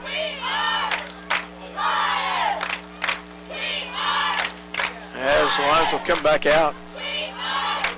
They'll come back out with the receiver package as they will have Casey Ardenbright and Grayson George on the left. Kyler Macy on the right, Casey Ardenbright and Grayson on the left. Dylan Crossan tied in on the left-hand side. Eckert in the backfield with McCulloch in a shotgun. Down and out is what I'm calling on this. Cross back, has some pressure coming, steps up, throws it across, and slips on the grass is Casey Argenbright. Ball was a little low and inside. Hard to catch anyway. Yeah, he had a lot of pressure being put on him. There's no question. Ton of pressure coming by Smith Center. Their interior four is just pushing as hard as they can. They're bull rushing like I can't believe for a high school team. That offensive line has their work cut out for them. But they've been doing a great job, I think. Overall, they really have been doing a super job of keeping them away from your quarterback. And 54 seconds left, same formation with the prior play. Shotgun for McCulloch, draws back, quick pass on the outside to Casey Argenbright. Casey will go the outside. He'll be tackled. No gain on the play. Lions take another timeout. They did. So that should be that's your last timeout? Yes. Loss of 1 on the play. So 46 seconds to go. Lions have 3rd and 11 from the Smith Center Redmond 42. We trail 21-7. We'll be right back. Eagle Communications, home of ECTV, high-speed internet, 910 KINA News Talk, and 99 KG Country is a proud sponsor of Lions sports coverage. Listen to live broadcast on 910KINA.com or on your local Eagle Cable, Channel 8. CNR Plating would like to take this time to thank their many friends and customers for making their business what it is today. Kevin also wants to wish the Minneapolis Lions a great season. CNR Plating, a Lions sports backer. Welcome back to Minneapolis. Mike Farmer, Dale Leach, myself, Scott Osherman here. 46 seconds left in the first half. Lions trail 21-7, 3rd down and 11. Shotgun formation for McCulloch. They'll have trips to the left-hand side, 1 to the right. Shotgun, Ecker in the backfield with McCulloch. Has some pressure coming, quick throw out the middle, and looks towards Dylan Crossan and just tries the quick one, but I'll tell you, they have got pressure coming at him. They do.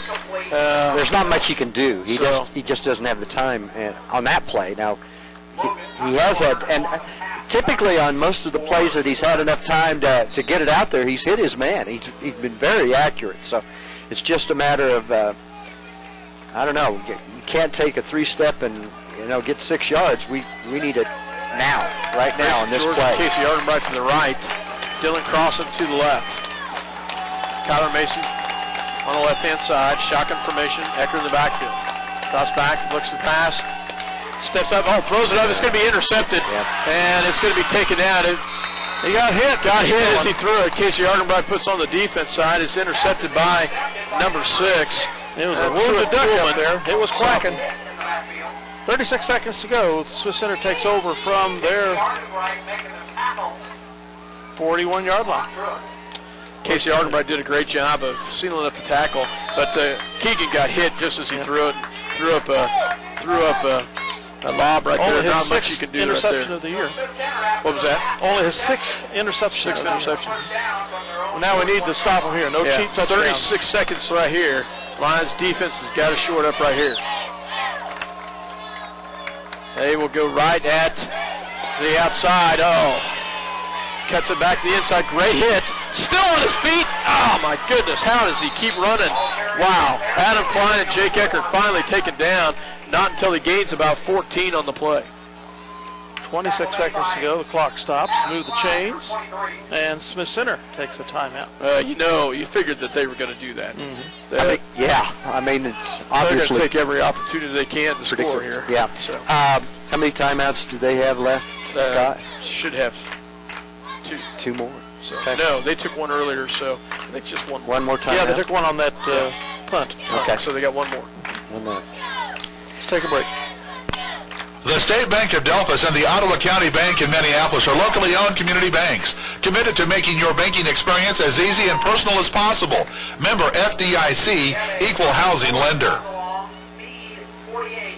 For all your insurance needs, check with Bob Martin, your Farm Bureau Financial Services representative in Minneapolis. He can insure what matters most with Farm Bureau Financial Services. Bob can help you protect what's important: your car, home, life, health, business, and more. Welcome back to 910knd.com as well as Eagle Communication Channel 8. Got a score, Meade 46, St. Francis 6. So the winner of this game will travel to Meade. Unless there's a big turnaround at Meade like there was almost here at Minneapolis last season. No, that's a final score. Score. That's a Final score. Yeah, that's a final score. Okay, I'm sorry, I wasn't listening well enough. So, yeah, that's the final score. Here, first down and first and 10 for Smith Center, 26 seconds left as they will go to the outside of Rogers. Rogers on the outside, and there's a penalty flag, and Rogers is going to be knocked out of bounds, still on his feet. That thing is going to go all the way in, but will it come back? We can hope it's holding because that's what it looked like to me. So we'll find out holding on offense, I'm hoping. But that's what it looked like to me was holding. So it's going to come back.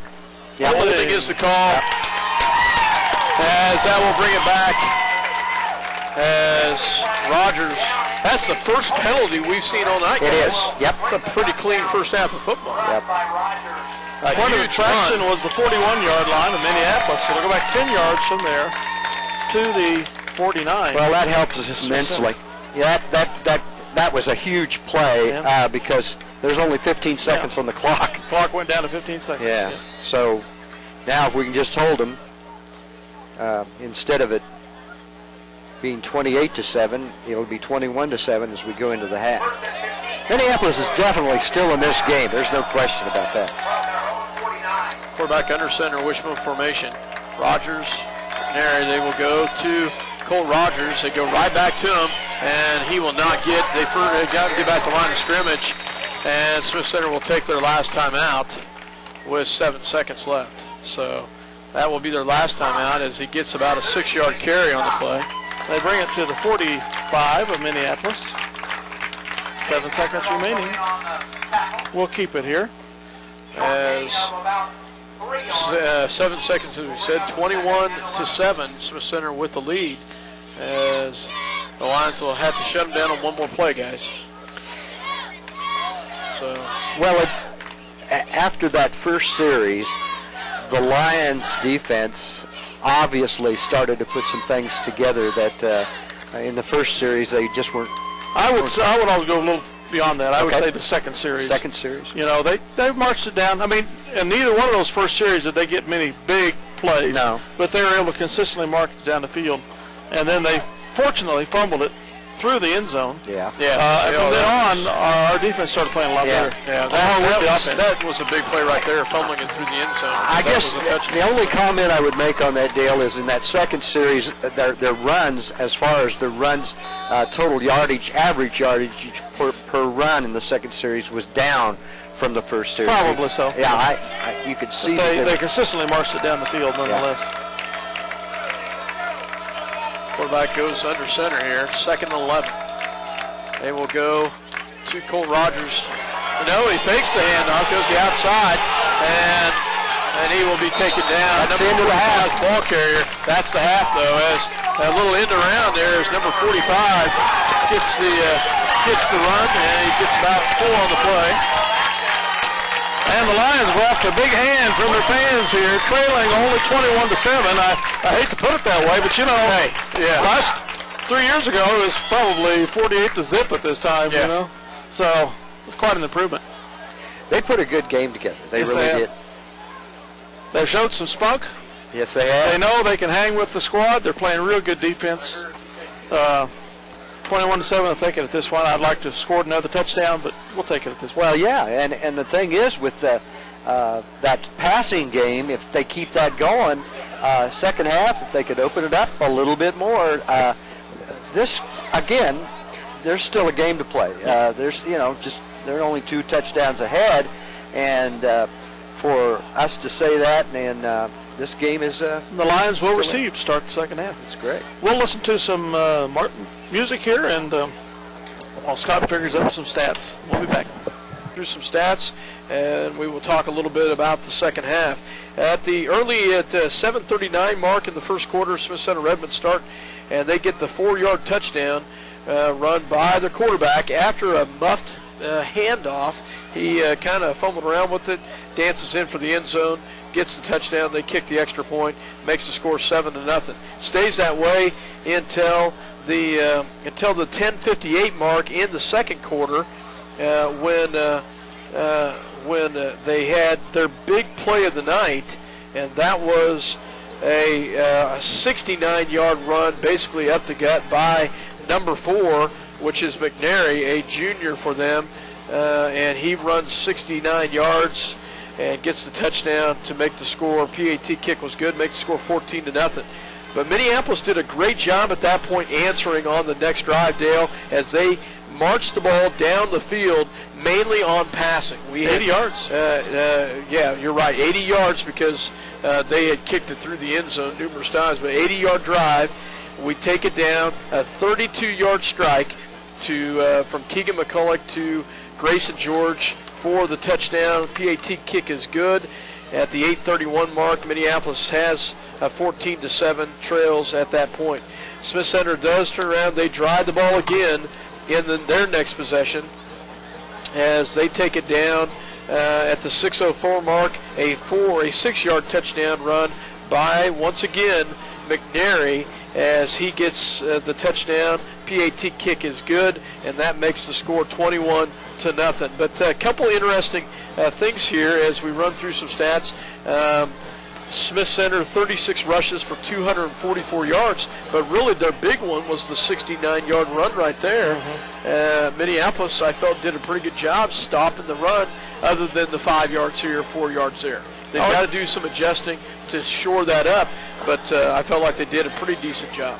Yeah, this offense is the experience, the power, the size, the speed to do that. You're hardly ever going to shut that down series after series after series. What you have to hope for is to be able to do that once or twice during the half or quarter and get some momentum out of that yourself and then move the ball. Our problem really is we haven't been able consistent on moving the ball throughout the half, and that one drive of 80 yards was great. We had another series where we moved it about 30 or 40 yards.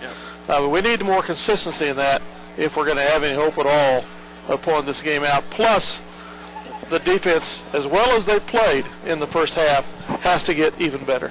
I believe the Smith Center Redmen have received the message. The Minneapolis Lions are here to play. Oh, yeah, absolutely. Interesting stat Mike Perry brought to us is Smith Center Redmen punted for only the 9th time all year when they punted the ball to us in the second quarter, and that was pretty impressive stat right there, is the fact that we held them, made them punt, so nice job by the Lions. Stats-wise for the Lions, as 7 rushes for 17 yards, not a lot on the ground. They're very fundamentally sound Smith Center defense. But from the air, Minneapolis did a great job. 11 for 16, Dale, 116 yards and 1 interception for Keegan McCulloch. The 1 interception came after being hit hard as he threw the ball, and other than that, you probably wouldn't have had an interception there. Grayson George has 5 catches for 84 yards. Casey Ardenbright has 4 catches for 26, and Dylan Crossan has 1 for 5. So nice job by the Lions. One of the biggest hurts for our offense at this point is that our running game has not been able to get going, and that has pretty much allowed the defensive linemen, especially for Smith Center, to just lay their ears back and do a head-on pass rush. Yes, but, and the Smith Center defensive ends have been huge at getting into the pocket and making Keegan step up, and just really not getting much time at all. So, but Minneapolis does, I think, a pretty darn good job, and I'm sure that Coach Mick will make some adjustments at the half, and I'm sure Coach Bartow as well. Oh, yes. But he hasn't gotten to be 76-0 without making some adjustments. But Minneapolis just trails by 2 touchdowns here at halftime, as Smith Center and the Lions 21-7. Let's talk some team stats here as we get ready to go for the second half. In the playoff history for the Lions, this is our 14th game overall, the 4th year in a row we've been in the playoffs. Coming into tonight, we held a 5 wins versus 8 record loss. Played one overtime game, scoring 294 points compared to our opponent's 496. This year's been pretty successful for the Lions overall compared to some of the more successful teams here in the past 10 years that we've been bringing these broadcasts. Most points scored, as I said so far coming into this tonight, was 354. That matched the most points scored ever by another Lion squad in this past decade of 354, also by the 2014. That team finished the season at 7-3 with a playoff loss, and the Lions are 7-3 coming into tonight. So we obviously have eclipsed that now by 7 points. This team is the 7th most in the decade, allowing 203 points coming in. The best records by the squads in these decades was 8-3 in 2001, 8-4 in 2007, and we've had a 7-3 record in 2003, 2004, and so far tonight. Some other records, individual records that have fallen or are about to fall. Rushing TDs for a season was held by 20 by Jake Eckert. It's been tied, by Ryan Mortimer. It has been tied by Jake Eckert before coming into this evening, and it's still tied at this point. Rushing touchdowns. Most yards rushing in a season is held by Ryan Mortimer with 1,548 yards. Jake Eckert had 1,485 coming in tonight with 10 games. Most TD passes in a season held by Jacob Gore with 19. Keegan McCulloch now has 17 with his one tonight. TD receptions in a season, 11 held by Kyle Lomberger. Casey Argenbright has 7 coming into tonight. Most PAT kicks a game, or career, 56 held by Howard the Toe Coatney. Andrew Yoxel has 55 now. That's career. That's career. So that's a sophomore. Yep. So. And new scoring records in 2009. Most TDs in a season, 24 held by Jake Eckert. Used to be 22 held by Kyle Lomberger. Most points scored in a season, also new, 146 by Jake Eckert. Broke the record of 136 held by Kyle Lomberger. The all-purpose yardage has not been broken yet for a season. That's 2,220 held by Kyle Lomberger. Coming into tonight, Jake Eckert had 2,029. So several being broken tonight. Several have been already. We shall have to see what goes on for the rest of the evening. So, but overall, the Lions did a great job. I felt like adjusting. If you take away that 69-yard touchdown run, granted Smith Center fumbled the ball through the end zone. That would have been a touchdown. He had scored and fumbled the ball through the end zone. So a couple breaks have gone our way, but Minneapolis overall just trailing by 14. They, I'm sure, have made some adjustments, and I still like our chances. Another big stat is we haven't turned the ball over to him. Yeah, that's very good. Huge stat. Very good. Huge stat. Scott, one of the things they had a touchdown called back because of holding, so they would have had 2 scores there had they not called that holding call back. So, yeah, there's no question about it that Minneapolis has got a great opportunity here. They've got a super passing game, so if they can put that together with some good runs, some draw plays, who knows? And if the defense holds, which is key, obviously, against Smith Center's running plays, we could see an excellent. Well, we've already seen a great first half as far as I'm concerned. It's been a super football game. Smith Center's kickers kind of amazed me as it was. We'll see what happens. One of the things I'll ask you both about adjustments that need to be made, I think the big one for the Lions is the offensive line. Just giving Keegan a little bit more protection in the pocket, and maybe in tune that would also free up some run. What are your keys to the second half for the Lions? Better running game to supplement the offense. The defense, step it up. Yeah, I agree with Dale. It's one of those things where if they can, my key is that the offensive line for Minneapolis, if those guys can give McCulloch more opportunities to throw the ball and hold that defense back just a little bit longer, with his throwing arm, his accuracy, and his receivers, they can really put some scores. So I'm saying the offensive line has to step it up, hold the defense back just a little longer to give him the opportunity to throw the ball, because the kid has a great arm. He's got some super receivers. He's just had maybe 2 or 3 seconds. If he only had 2 or 3 seconds more time to spot his receivers, they could certainly turn the game around. So that's what I'm saying. The offensive line for Minneapolis holding the defense. I said we didn't have any turnovers in the first half. We did have one. We had the interception, but it was inconsequential, basically. We have a Big 12 halftime score to pass along. As Norman, Oklahoma, Nebraska 7, the Sooners 0. Wow.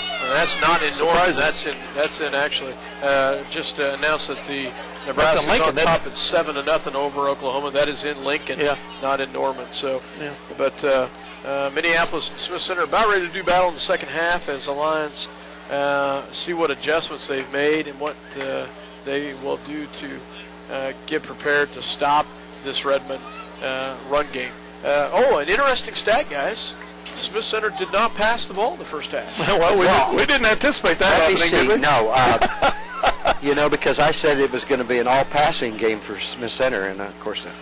But if the game gets tied here, guys, watch them try to sneak one of those in there. Yeah. Well, last year in the championship game, Smith Center passed one time for a touchdown. So that was. They can't do it. And they've completed 4 passes this year. 2 of those have been for touchdowns. A lot of times they'll throw to the tight end. That's a prime pass recipient out of the wishbone is the tight end. No doubt about it. Well, their kicker will come up to line up to kick the ball for the Redmond, as back deep will be Jake Eckert and Casey Argenbright. Neither one of them had a chance to try to even touch the ball yet tonight, as they stand at about the 5-yard line. I'm going to go out on a limb and say he kicks it into the end zone. Now, I might be wrong. You're a real gambler, Farmer. Riverboat gambler. Yeah, that's me. You know, kid's phenomenal. I have never seen a high school kicker kick like that. So here we go, guys. And the Smith Center will kick, and it is kicked towards Jake Eckert, and it will be into the end zone. Guys, I forgot to get my stat sheet ready for the second half, so I'll let you guys talk for a minute as I get my stat sheet ready. Okay, and the Lions get ready to take over here, 1st and 20. Well, we're going to see if they're able to hold that defensive line so McCullough can have it a little extra time. I don't know. I haven't seen Minneapolis put the running game together, so I'm going to say they're going to have to start opening it up the second half quite a bit, but here we go.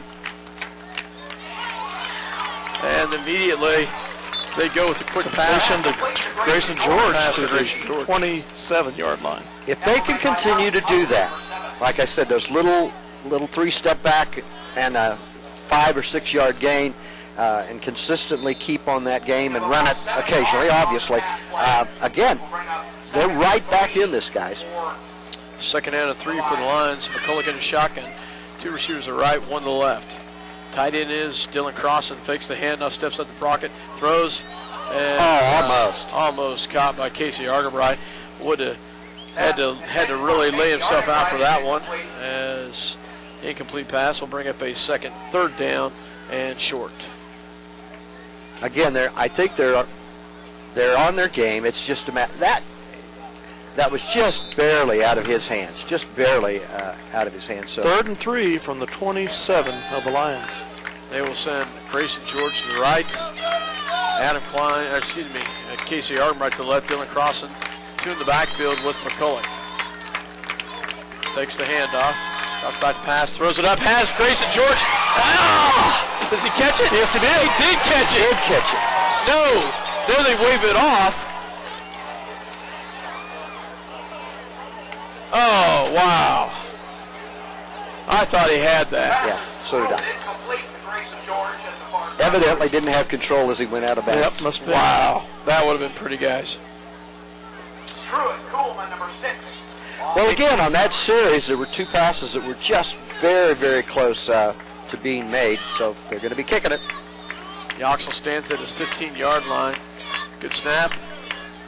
And not so good of a kick. Out of bounds at oh, come on. It went over the 50, didn't it?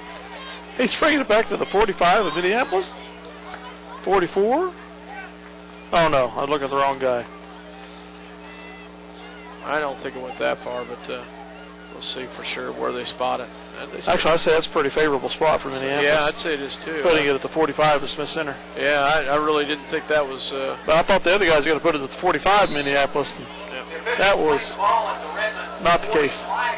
Redmond will start out here, 11-11 left to go in the third quarter with their first possession.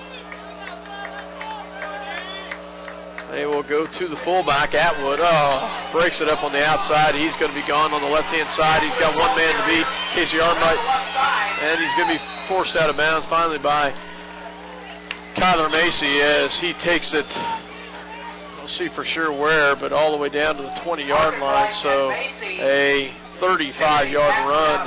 That was a play up the middle, and he was able to cut to the left to the outside after he got through the line. To the line, 20-yard line. Big run right there by the fullback as he just bounces out on the outside corner.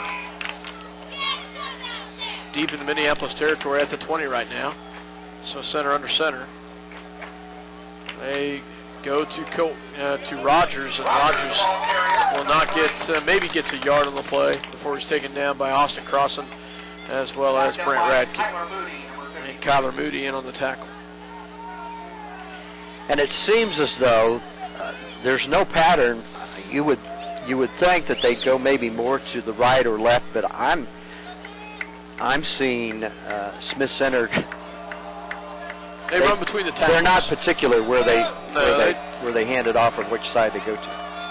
They will go towards the fullback, and they actually take it to the fullback, and it gets about the 4-yard carry. Will bring up a 3rd down and 5. And as one distinct pattern, Mike, is that as with any good wishbone team, they will pound it up the center with the fullback, because that's the key to loosening up the outside option. Is to consistently get your look into the inside, and then once you do that, hit the outside. 3rd and 5 coming up here. Smith Center will go, fakes the handoff and gets it to Rogers. He will not have the first down as he gets it down to about the 12-yard line, bring up a 4th down here. Well, I'm going to go out on a limb and say they run it. That they're going to go for it here? Yep. 4th and 1? Yeah, I'd say you're right. They've got a kicker that you know you can kick. I'm taking a real chance here, Scott, of saying that. But they'll go for it. So.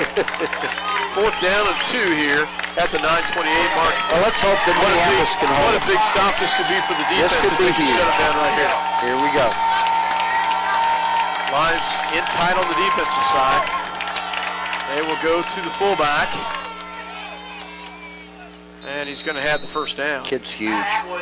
Big run right there as Atwood takes it, gains about 4 on the play. Will give a 1st and goal. You know, time of possession has a lot to do with this too. You know, as far as Minneapolis' defense is concerned, they're out there on the field an awful long time because of the fact that Smith Center runs everything. 1st and goal from the 7. Redmond, 1st and goal here. Lions pressed in tight on defense. Takes the handoff, goes. Oh, we're on it. And we're on it. Nice job. Get it? Yes. And it's a touchback. That is a fumble by the Redmond, and Minneapolis will take over. That's the 2nd fumble that they've put on the ground. Into the end zone. So a killer for the Redmen. So Minneapolis will recover. They will take over at their 20. I didn't see you fell on it, but well, those turnovers has obviously helped Minneapolis. Now we've got to turn this drive into a touchdown, hopefully. Yeah, had a couple. They've had at the last drive. They had a couple. They went 3 and out, but a couple good-looking passes. Oh, just, yeah, the hands. they were very good passes. McCulloch in a shotgun, Klein and Eckert in the backfield. One receiver the right, one to the left. Dylan crosses the tight end, fakes the handoff. They go to Eckert. Eckert will take it up for the first down. Nice job, Jake Eckert, as he gets about 13 on the carry. Minneapolis. Actually, Adam Klein. Adam Klein. That's a Rooster? It was, wasn't it? Rooster By with golly. the carry as he Did picks a up great 13 job. yards. Great job. Nice job by the Rooster as he takes it out to That's not a first down? Second and 3. a 7-yard carry. Sorry about that. Man, I thought he... Okay. I did too, guys. Nice job by the Rooster. I thought he had a first down too, guys. I was not watching very close there. He sent trips to the left, one to the right, shotgun formation. Takes the handoff, quick pass across the middle, has it for the first down. Great slant by Grayson George. He will have the first down as he gets the 5-yard completion for the Minneapolis first down. And again, this is the way they're going to come back. If they're going to go all the way with it, it's got to be these short passes for 5 to 7 yards and a quick 3-step back and hit your target and keep it going that way. Shotgun formation once again, trips to the left, one to the right. Eckert in the backfield, takes the handoff to Eckert, drops back, throws across, has Perfect. Casey Argenbright. Oh, great job by Casey, breaks the tackle, and he's got the first down. Great catch in traffic, triple coverage on Casey Argenbright right there as he catches the pass. That will be the key right there, guys. It will is be. If we can keep continuing to get the completions and the first down, it will free up the delayed draw, and it will give us a chance with the running game as well. And they've got it going so well. You know, they really do have a pattern, and receivers are right where they need to be. That was a problem in the first half, Scott, was the fact that, you know, the receiver wasn't always exactly where they should be. Cross back pass, has pressure coming. Oh, big pressure right there, and he's going to be sacked for a loss. Wow, they set the entire house on that one, and that is a huge loss right there. They're going to give forward progress at the 36, which is good. Still a loss of 8 on the play, so -8, and that is considered a rush, so lost some yardage there as they get the sack. That blitz will kill you every time if you don't have somebody assigned to pick it up. So. Well, and if you got one in the backfield, that's Eckert. Yeah. And Eckert's done a great job of picking up one, but you Yes, he has. You can't pick up 2 or 3. No, you can't. Macy and Eckert in the backfield with McCulloch. Grayson George, Kyler Macy, the receivers. Dylan crossing the tight end. Drops back, has some pressure coming. Throws it, rolls it, drops it, misses one. Still on his feet. Gets it to Dylan Crossan, flips it forward, and Dylan's still on his feet. Nice job by Dylan Crossan. Short of a first down, but a great job by keeping Not a huge loss. Flip pass.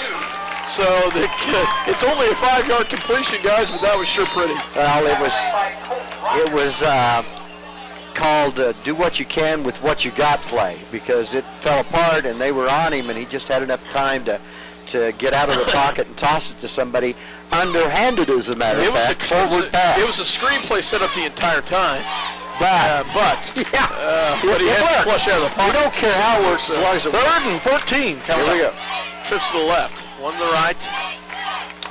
Has pressure coming again. Oh, that one's going to be picked off and taken in by number 57. I don't see who it is for sure as he takes it in for the interception, as he takes it back 40 yards for the interception and the touchdown, as number 57 right there is Nathan Cox, a sophomore, gets the 40-yard interception for a touchdown. And it was just laying for him right out there in the flat.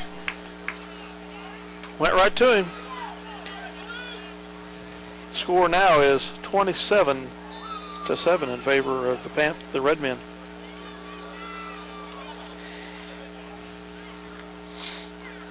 At the 5:39 mark, and they will try to kick the extra point. And that unfortunately shut the crowd down as he gets the PAT is good. So Too hard. Is that what he's saying? that's what he's saying, but that's not. Unfortunately, that's not who I've got listed. But I don't know who. Is there somebody by that name on the roster? So We'll take a break here for a word from our sponsors. Find out that. Ada Grain is proud to be a sponsor of Lions Sports and hope that the boys and girls have a successful season. Ada Grain believes that sports and a quality education go hand in hand, building strong bodies and minds. Bennington State Bank is proud to sponsor the Minneapolis Lions this season. They're proud to be a part of their great community and strive for excellence in their school curriculum and athletics. Bennington State Bank, your trusted hometown bank, with offices in Bennington, Minneapolis, Salina, and Wamego. Member FDIC.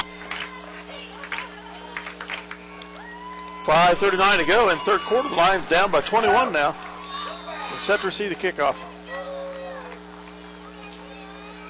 Another strong boot. Another strong kick, and it's into the end zone.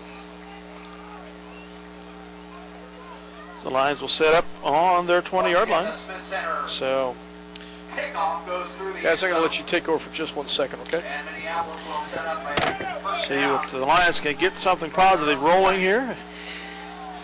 Well, we know this series. We know that the shotgun can work for Minneapolis. It's just a matter of again, what I said before the second half started. The offensive line has to hold, so you know, he has the time to throw, and that's the big challenge they're having. Shotgun formation for McCulloch. Throws up, has a receiver. That's Grayson George, and he's catching it. A great catch, a great pass. Tremendous. 23-yard completion to Grayson George. It couldn't be placed any better than that. That was an incredible pass and an incredible reception. Just right over his shoulder. You know, and to come back after the interception and to strike like that, great confidence by Keegan. Nice job by the senior. Some kind of poise, isn't it? 44-yard line.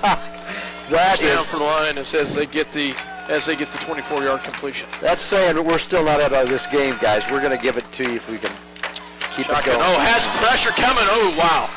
That is big pressure coming by. That was by. not a lateral, guys. That was a forward pass. Big pressure coming by number 21. Wow, that was number 21. They had the safety blitz on there. Yeah, they did. Matt Atwood, that's their senior fullback. Oh, my goodness, guys. Well, you know, and that's the challenge they're going to have, is that's going to continue. So, I don't know. What do you do? Do that short pass to counteract that. Okay. Yeah. Or find that with their front four is just oh, they're good, so aren't they? quick. Yeah, they really are. Goes back, quick pass on the outside, incomplete pass as he tries to get it to Jake Eckert. Out of bounds, thank goodness, because that was a lateral. Bring up that's a lateral, so it's a loss of third and about 16 or 17. From the 38 of Minneapolis. So, well, our crowd went dead on us, that's for sure. hard not to. It's hard to take the wind right out of your sails after that. It's a challenge. I formation for the Lions, drops back, throws up.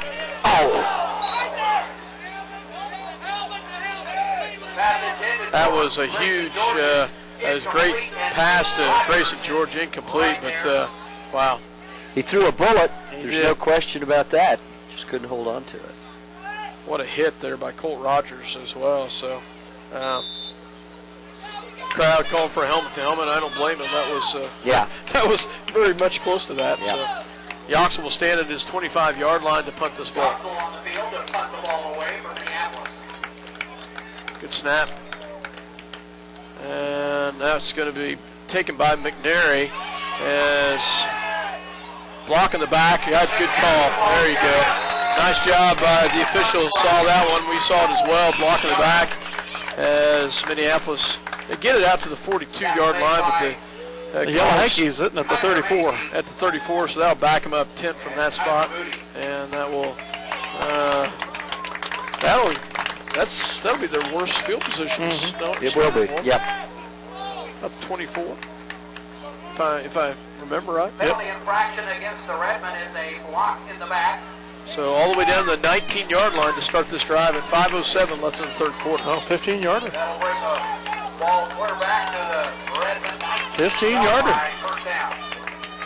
Now, blocking the defense back, not a holding. Takes it up a notch, gets to the guy with the ball, and we've got it back in a good field. It'd be nice to see something sweet happen defensively here. It certainly would. So now they change it back. Yeah. Okay. If I didn't make that, it was a personal foul call. 15 yards. Now it's a 10-yard penalty. So they put the ball at the 24-yard line. 5:07 left to go in the third quarter. 28-7, Smith Center on top. They fake that Atwood. They go to Cole Rogers, and Rogers takes it up to the 30, taken down by Adam Klein. Rooster Klein, number 23.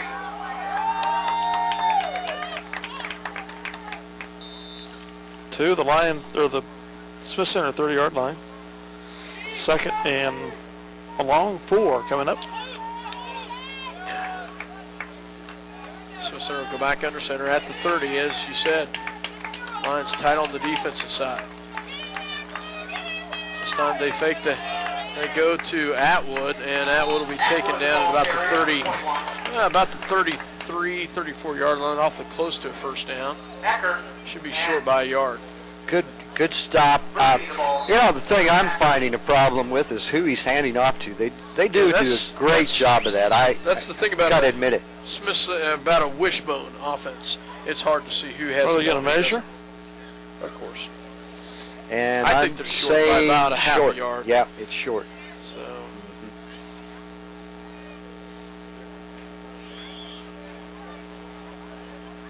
Maybe not. Wow, first down. Wow. First That's the down. First one I missed. Did not see that one. I mean, you're not infallible. Well, what can I say? Jeez, Hawkeye just didn't come through that time. Smith Center will have the first down. I have to complain to you, Jerry Henriquez, about you that you're not infallible. Yeah. Smith Center will go back to the line of scrimmage. As they will fake the handoff, they go to McNary. There we go. There's a good stop. It's going to be taken. Still is going to gain about 3 yards on the carry. Taken down by Grayson George, Nick Torres, and Andrew Yoxel. Did a good job of stopping him, though. I mean, he had a good start, but they didn't let him break through. As you were saying, that offensive line just, man, they're so powerful. It's hard to stop them. Quarterback goes under center. They fake it, go to Rogers. Rogers gets it up the gut, has the first down. Tackle by Klein. Gained about 7 on the carry. First down for the Red. There's the chains. It's up to the 46, excuse me. Smith Center. Smith Center 46. One thing you can say about this, when you have a running game, the clock continues to run. It goes a little fast. Yes, it does. And especially when, both teams are not getting very many penalties called on. They go to the fullback, and that is amazing, guys. Yeah, Atwood gets 8 yards on the carry just like that. Such a powerhouse, 8 yards. And you notice he really tucks that ball in. He doesn't let anybody have an opportunity to rip it out of his hands. And so now we've got a second down and about 2 yards for first down, and 2:37 left in this quarter with 28-7 the score. In line territory, it's 46-yard line. Second down and 2. Quarterback goes under center. Drops back to pass. Throws it up in the air, and incomplete. They go to that tight end. And good coverage by Casey Argenbright. And Smith Center throws their first pass of the night. And it's an incompletion. And imagine. I'll go out on a limb here and say the receivers aren't quite as refined as maybe Minneapolis has as receivers. It's where they probably get away with that is that they don't send anybody with them, and Argenbright did a great job of sticking with them. He was with them. He was with them. And they go to Atwood, and he will have the first down. Atwood, the ball carrier, number 21. On third and short, he will have the 4-yard carry for the first down. Tackle made by Nick. A great job by Casey Argenbright to stick with them, because they went with that pass to the tight end, what we talked about, and Casey did a great job and had man coverage there. Pass was a decent pass, but great job by the Lions. But Smith Center comes back with first down here at the 2:01 mark in the third quarter. Quarterback goes under center. Takes the handoff, goes to McNary. McNary breaks a tackle, and he'll have had the first down to the Minneapolis 27 as he gets about a 14-yard carry.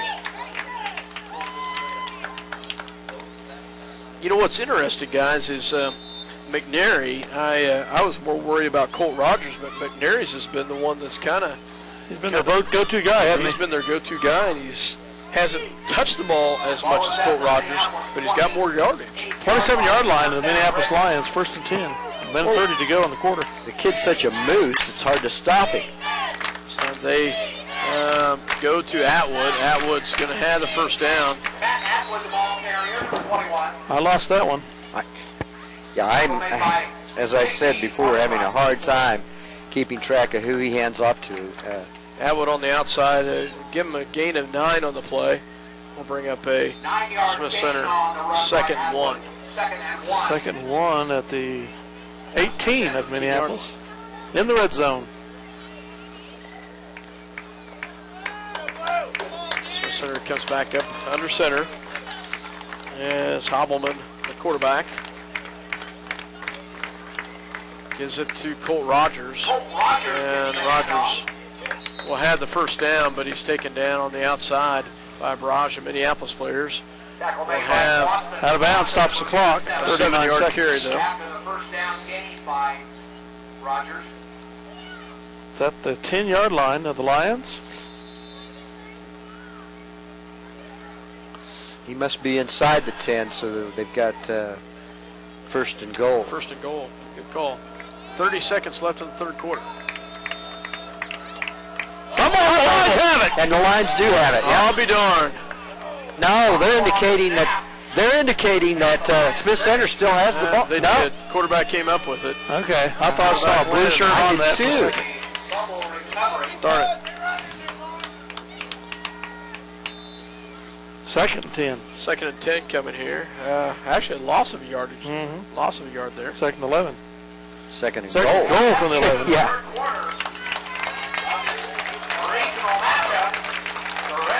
28-7 after 3 in favor of the Smith Center Redmen. 1 stanza to go. See if the Lions can get something turned around here and pull out the miracle of the year. We will take a break. You're listening to 910canada.com as well as Eco Communication Channel 8. Let's make it delicious. Let's make it fast. Let's make it a meal from KT's in downtown Minneapolis. KT's, home of the almost world-famous hamburger. KT's wishes the Lions best wishes during the upcoming season. Farm Bureau's wide range of insurance and financial products help protect what's most important, your family, auto, home, and other possessions. Call your Farm Bureau Financial Services agent in Minneapolis, George Dressy. Farm Bureau Life Insurance Company, Farm Bureau Mutual Insurance Company. The Minneapolis Junior Senior High School Lionbackers are proud to continue their long-term support of the broadcast to the Lions games. Join them as they support student activities and the teachers of Minneapolis Junior Senior High School. Go Lions, we're with you all the way. Where do you go when you need groceries? Jeans IGA, of course. Jeans is proud to be a sponsor of Minneapolis sports and hopes that you will encourage your children to be as competitive in the classroom as they are in sports. Jeans IGA, a proud sponsor of today's game. Welcome back. Yeah, welcome back to Minneapolis as crowd trying to get in here as the moms are cheering on, is trying to get the student section to throw in some spirit here as Smith Center will have 2nd and goal from the 11. As we start the fourth quarter, 28-7, Smith Center with the lead. As Mike Perry, a friend of ours, came over and gave us a stat, 21 first downs for the Redmen tonight. And Smith Center will go back to the line of scrimmage. I'll give you another one in a second. They go back to Colt Rogers on the outside, and nice defense by the Lions as he will get to about the 9-yard line. Oh, wow. Give him more than that. More like the 7. Gain of 4 on the play. 3rd and goal from the 7. Only the 6th time that the quarterback, Hobelman, has thrown a pass this year. So, doesn't surprise us. 11:28 left to go in the fourth quarter. Hobelman under center. They go to Quarterback keeps it, yep. Overman keeps it, and he runs it in for the 8-yard touchdown as gets the touchdown as at the 11-18 mark to increase the lead. 34-7 the score now, 11:18 to go in the game. So in the fourth quarter, the Redmonds increase the lead as they will try to kick the extra point. As ball's down, kick is up, and it is good. So that increases the lead to 35-7.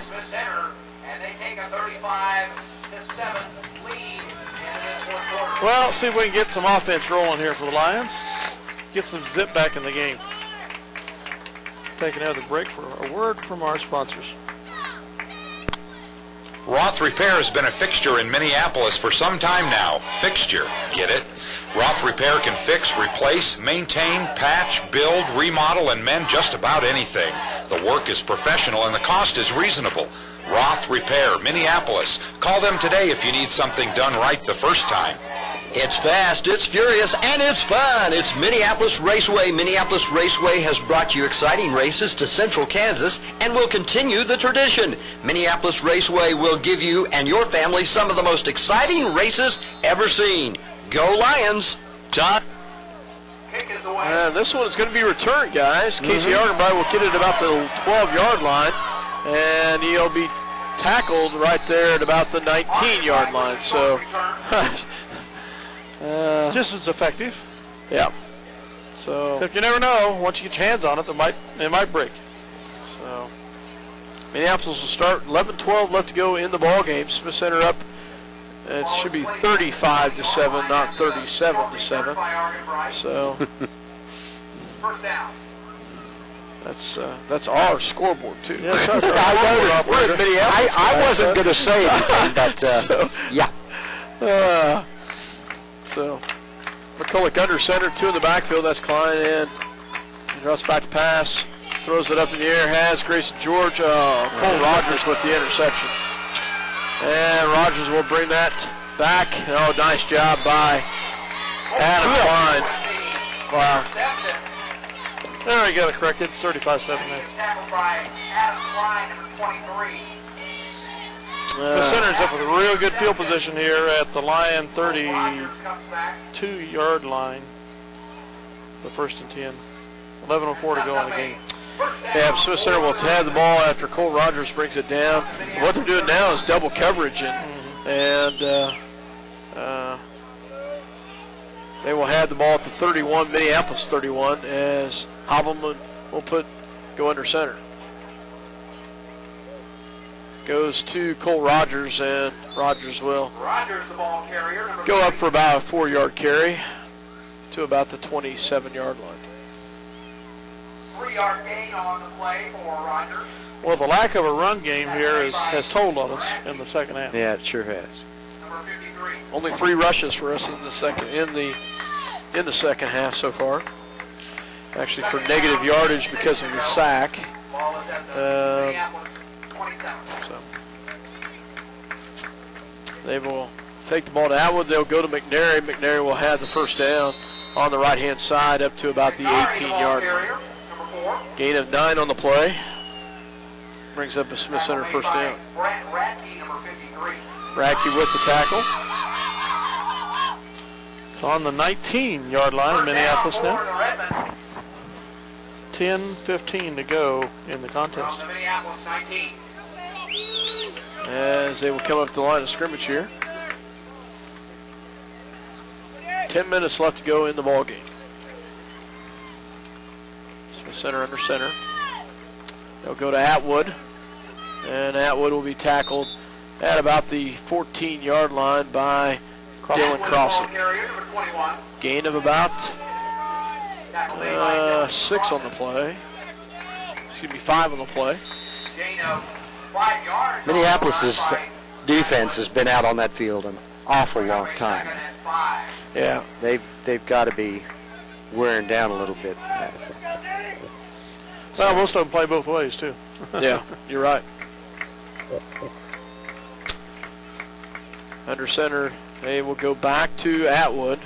Oh, wow. Missed that one completely. McNary, the 13-yard around the corner.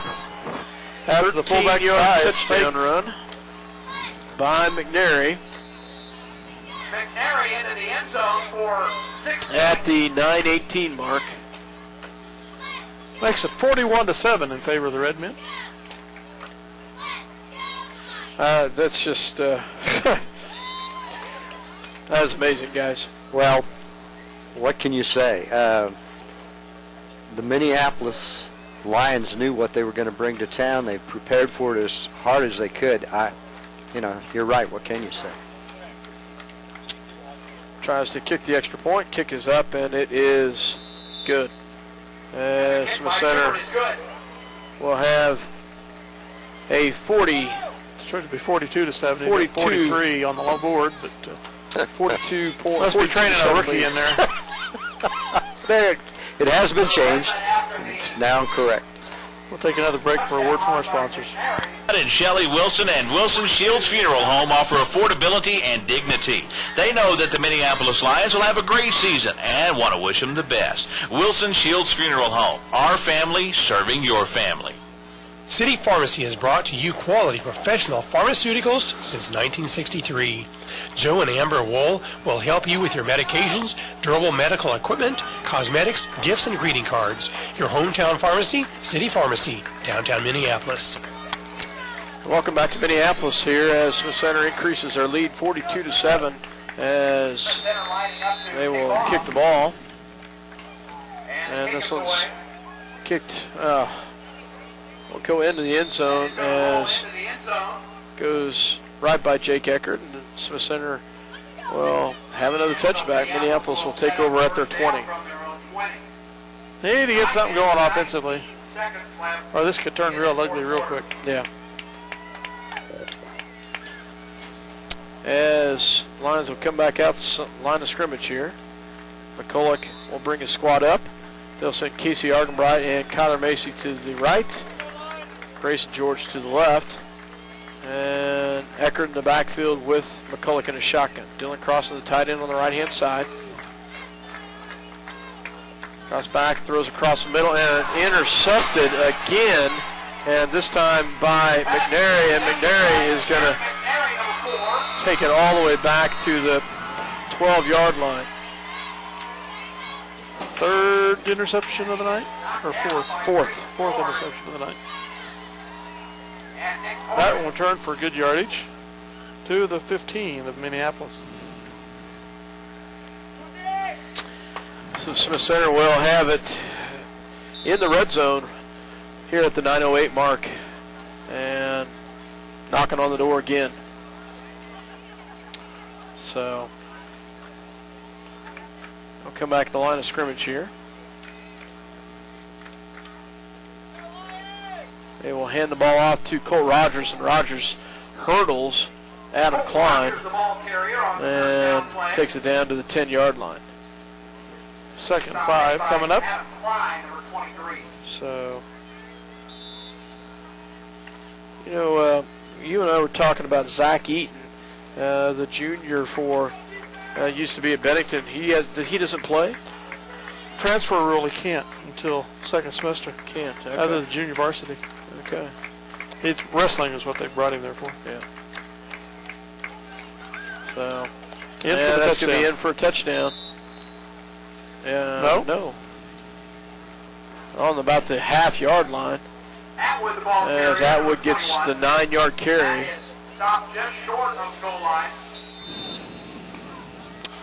You guys know better than I, but in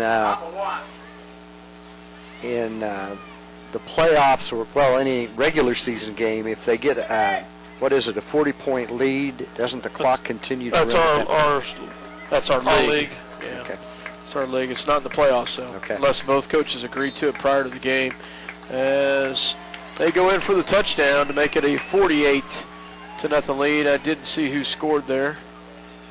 And we asked them to do that 3 years ago when they were here, and they run score on us, and they said, no, our guys don't play 9 games a year like you all do. We need time and stats. Okay. So That answers my question. Football carrier into the end zone from the 1. 48-7. Redmond points. As they will kick the extra point. And it is good. Once again, As if they don't get enough experience playing through to the final game of the year all the time. I thought that was a pretty weak excuse.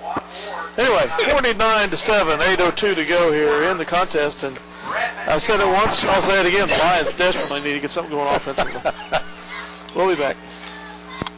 If you're searching for the right insurance to fit your needs, look no further. The Scott Osherman Agency is the place to go. American Family Insurance has been providing security and peace of mind for over 80 years. Call the Scott Osherman Agency in Minneapolis, your American Family Insurance agent.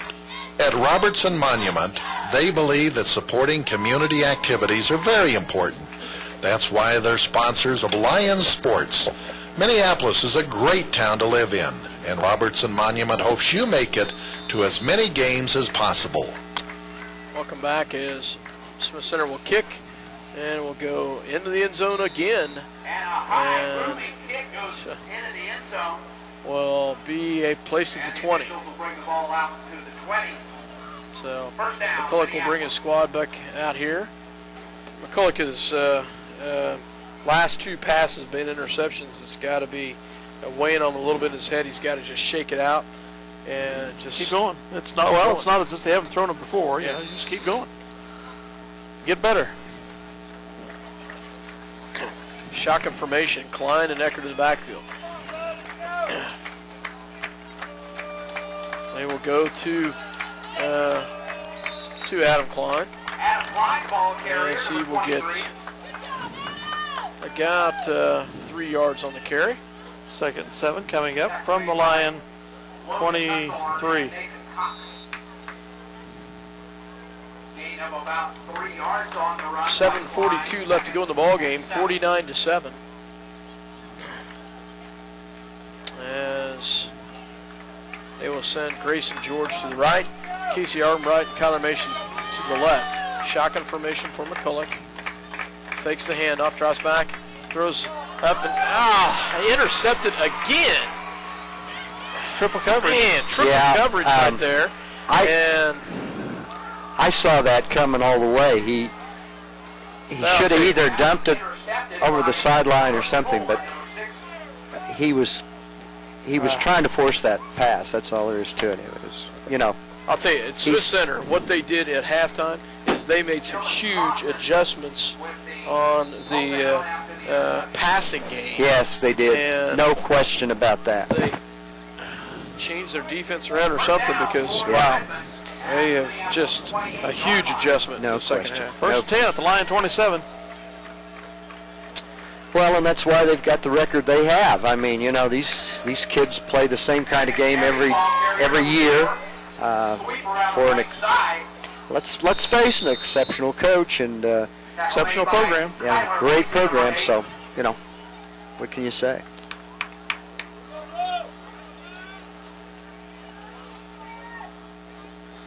.6:55 and counting on the clock here. The ball is at the 19 of Minneapolis. 2nd and 2 coming up.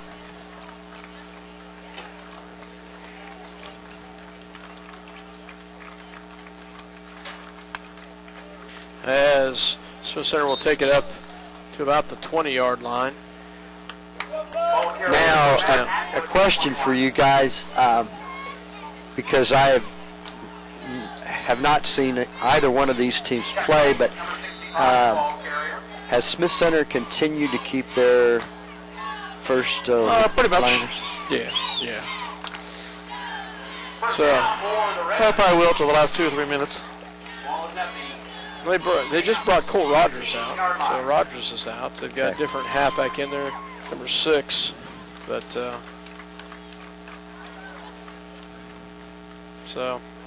and that's a touchdown. Touchdown on the outside. Number so 4. 15-yard touchdown right there. So makes it 55. to 7 here. They make us pay on capitalizing on probably 4 interceptions here in this half. Yep.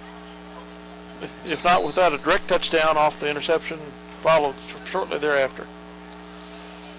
So at the 6-minute mark, Smith Center increases the lead to 55-7.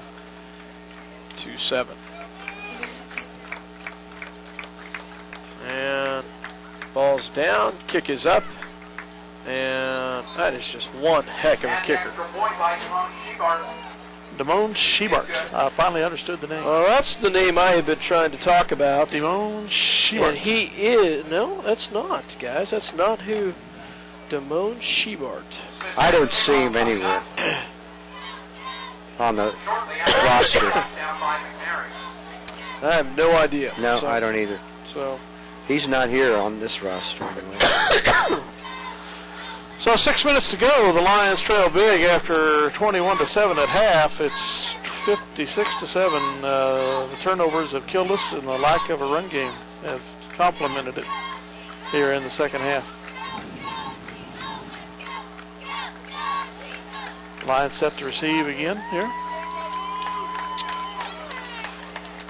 As you hate to see a disappointing season end just like this, as Eckert will take it at the 10 and it has a seam right there. Nice job, Jake Eckert, and he'll be taken out of bounds at the 40, but Jake shows some speed right there. Gets up to the 42-yard line. Nice return by Eckert right there. It's nice to get out of the way from the 20. Yeah. So Eckert did a great job of running that one right there as he gets a nice little return. Well, I had an opportunity to run it back. 30-yard return right there. First and 10 for Minneapolis from their own. And I think they might be substituting a little bit here on defense. Not ever completely, but I think there's some fresh faces out there on defense. We got 12 on the field. So, yeah, not anymore. He got off just in time. Ball goes up the gut, and they will hand it off to Jake Eckert, and he will get about 4 on the carry. So, Jake's first carry, guys, in the second half. You know, and interesting stat there. And a compliment to the fans, too, because they haven't been leaving. They're staying with their team all the way to the end. I think Jayhawk walk, are they? It's a great compliment to the community of Minneapolis that they're not walking out on their team. It's really good. Great pass to Grayson George at the 420. Breaks it back in. 10, 5, touchdown Lions. Great job by Grayson George and Keegan McCulloch right there. The 54-yard touchdown pass. I want to say something really quick. Keegan needed that just to get through the cobwebs and said, hey, I've had a great high school career. Ended it right. Just a great job. That was a great job by Keegan McCulloch to Grayson George. Grayson had a great finish on that one. It was perfectly thrown in between, and he had double coverage on him too. It was perfectly thrown in between the two defenders. So Yoxel to try to kick the extra point here. Ball's down, kick is up, and it is good. Nice job. As makes the score 56-14 at the 5:06 mark. Nice job by the Lions right there. As the PAT kick is good, as Minneapolis gets on the board as they make the score 56-14. We're going to hear a word from our sponsors. Bennett Autoplex supports the Minneapolis Lions. At Bennett Autoplex, Salina, you'll find a small-town family atmosphere with great prices on new and used cars, new GMC trucks and SUVs. Serving their customers since 1957, Bennett Autoplex, Salina. Eagle Communications, home of ECTV, high-speed internet, 910 KINA News Talk, and 99 KG Country is a proud sponsor of Lions sports coverage. Listen to live broadcast on 910KINA.com or on your local Eagle Cable, Channel 8. CNR Plating would like to take... We have just tied for the most points scored against Smith Center this year. 14. Oh, you're kidding. 14? That's amazing. As Yoxel Well, kick in, and it's a pooch kick out of bounds. No, it doesn't go out of bounds. Picked up at about the 18-yard line by McNary. McNary still on his feet, hit a couple times, taken down hard. Jake Ecker with the big hit, and then he's finally taken down, but a couple big hits right there. So that's that. They beat Norton by a score of 20-14. 20-14 was Norton. And Phillipsburg scored 12 on them. Colby scored 12. Ellis scored 10. I'll be darned. So what do they score point-wise against everyone else? Those were the closest ones. The others were 59, 59. 59 and 59 the first two games. Yeah. Zip, zip, zip. So their assistant coach said one of their toughest games was against Phillipsburg. So go under center. They got a different quarterback in there, and quarterback gives number 11 Brock Baxter, a junior quarterback in. I didn't see who was running that ball. 65, fullback, and he is not in there, so I'm listed there. Clock is at 4:34 and running. 4:29 left in the ball game. So center under center. Excuse me. Ball goes up the gut. As now, that's not one thing you see very often. Taken by number 6. He tried one hole, it wasn't there. And he bounced right off of it. Backed up and moved over a little bit. Thought the other hole goes through. Still gained 4 yards on the field. Yeah. I was, I thought they had him stopped, but just didn't wrap him up. 3rd and 1 now for Smith Center. Smith Center will come back to the line of scrimmage here on 3rd and 1. Ball is at the Redmond 34-yard line. So defense needs to short up here. Quarterback under center. They will go to the fullback. Yes. Didn't. It's not down. We got the ball. Did we yes, get the ball? we did. Yes, we did. Yeah, I thought so. Fumble, and Minneapolis has the ball. And I thought that was the case, as Minneapolis will have it. I'm not sure who stripped it there, but 58, Nick Torres with the strip, and he's got the ball, and it's a Minneapolis fumble. Minneapolis has it. Great job by the Lions. A great position. Well, 36-yard line, that was Smith Center. Until you guys mentioned it, I didn't realize that, your offense and defense is pretty much the same players. And, boy, I tell you, they must be in great condition to go all the way like they do. But they didn't change too many people out except for the quarterback. And he does play some defense as well. Keegan, usually, they give it to Adam Klein. Adam breaks the tackle. Nice job, Rooster Klein, as he takes it to the 20-yard line. A 15-yard carry for Minneapolis first down. Nice job by the Rooster. To the 21 of Smith Center. 3:20 to go in the game. And they bring the first string back in. Enough of this stuff.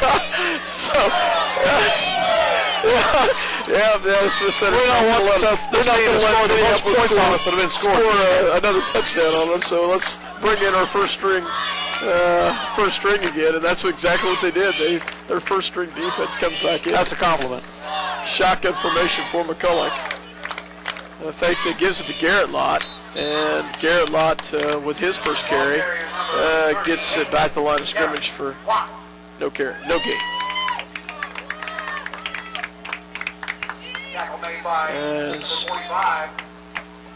Garrett Lott gets his first carry of the night, as we'll bring up a second down. 2:30 and running to here in the final stanza. 56-14. The Lions knocking on the door at the 22. Smith Center. High formation for the Lions. Lott and Eckert in the backfield. They'll pitch to Eckert, and wow. Nothing doing there, as they will lose about 7. Yeah, the running game just is not happening for. Not against that first string off defense. Lost back to the 27 of Minneapolis. Brings up 3rd and 17 or so. Yep. I'm going to say 3rd and 16. Minute 47 left to go in the ball game. 56-14. Shotgun formation for McCulloch. Drops back pass, has pressure coming, throws it up top, goes to Casey Argenbright, and just over the top of him. Has a ton of pressure coming. In the double coverage. And we'll bring up a 4th down. So. They're going to kick it. They're going to kick. They're going to try to kick. I was just thinking, you know, it might be worth a field goal attempt here to kick a field goal here. Be the most team that scored the most points. Let's see if Yoxel's going to try to kick the field goal here. It'll be a long one. From the 27 plus 17 to be a 44-yarder. A 44-yard field goal attempt for Yoxel. And he's kicked a 43 in junior high. Really? Yep. His wind aided. And kick is up. Is it long enough? Yes, it is. It's good. Oh, way to go, Andrew Yoxel, as he kicks the 44-yard field goal. Nice job by the sophomore Andrew Yoxel. The Minneapolis Lions have scored the most points of any team on the schedule, Smith Center this year. 17 at the 128 mark, 56-17. And that's real close to the school record on distance. I think 44 is the distance. Is really? I could tell, Mike, you were questioning it. Yes, I knew you'd bring that up. Frankly, that was very, very well done. Nice job by Andrew Yoxel. Yes, it was. Very great job for the kid. He did a good job on that one. So nice job as Minneapolis kicks the 44-yard field goal to make the score 56-17. Hats off to Andrew Yoxel.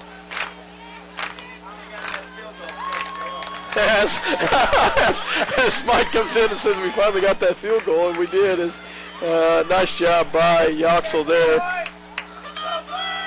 at the minute 28 mark.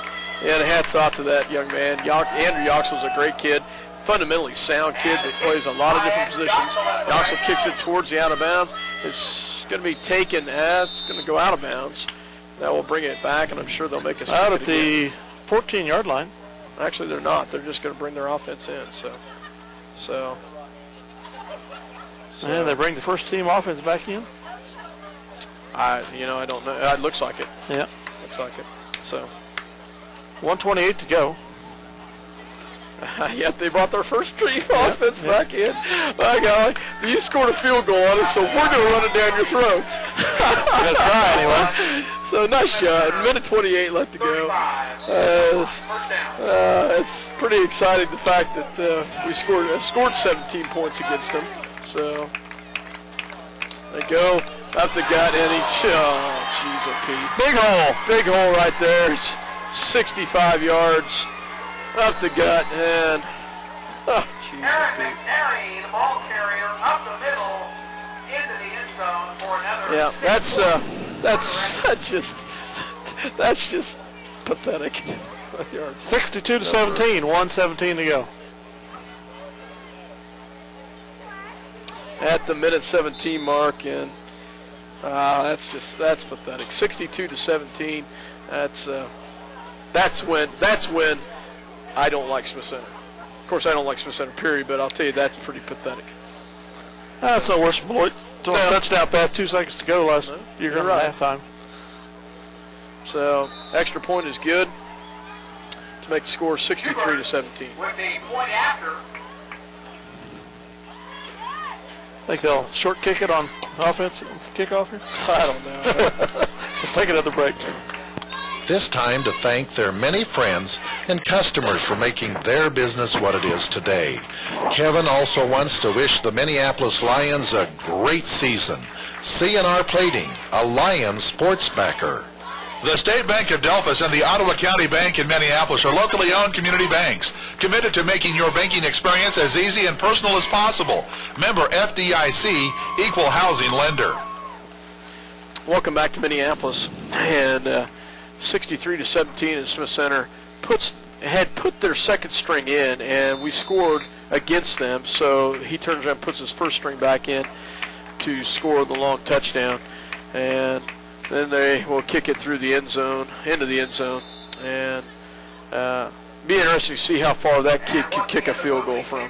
Yeah, look at that. He's got to be equally as good as Andrew Yoxall. Oh, yeah. No doubt. So, if he has the accuracy. yeah. Minute 17, Minneapolis will take over at the 20-yard line. He's got the power. So,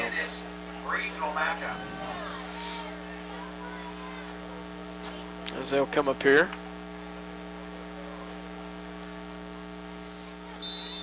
Shotgun formation for McCulloch as they put their, looks like their first, nope, they put their second string back in. They will get the ball up the gut as gain of about 2 on the play. Well, that was real civil of them, wasn't it? So, 1 yard carry for Jake Eckert. Eckert, the ball carrier, he's tackled by number 62, Zach Hurt.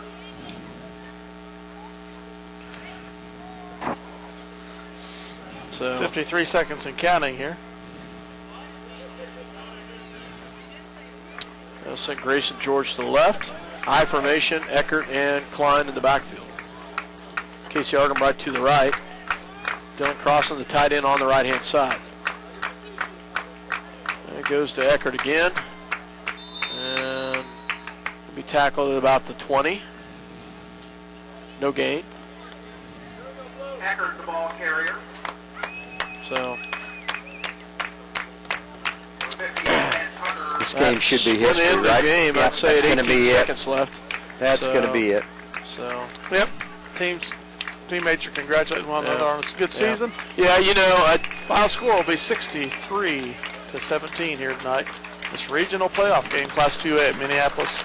Smith Center with the win. I'll tell you, I want to point this out. I'm very proud of these kids.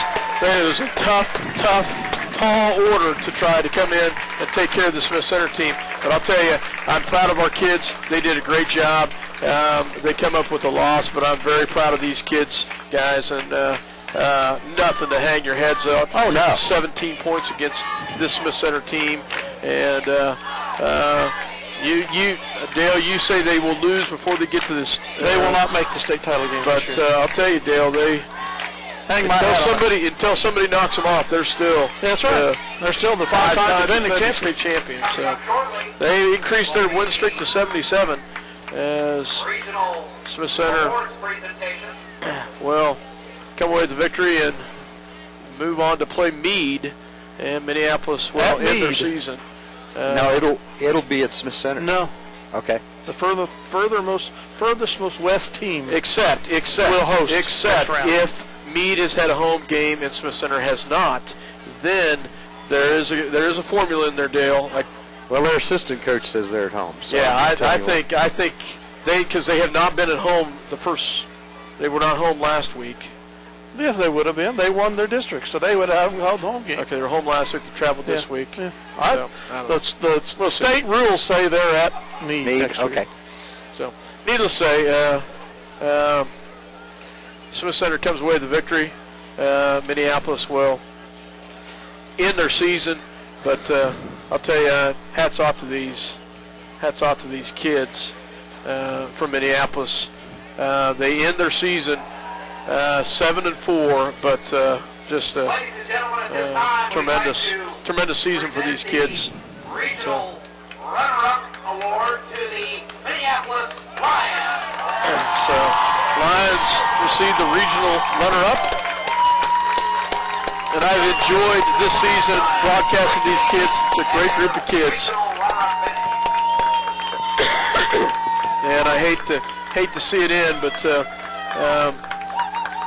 you knew coming in against Smith Center that it was going to be a tough game, a tough challenge, but they gave him a run. And, they did, and plus they scored 17 points, guys. Hey, that's I'm pretty excited about that one. It's like 44-yard field goal. What the heck? You know? It's like you said, Scott. When Smith Center came out in the second half, they made some adjustments because they were in it big time the first half. 4 interceptions in the second half, plus a lack of a running game.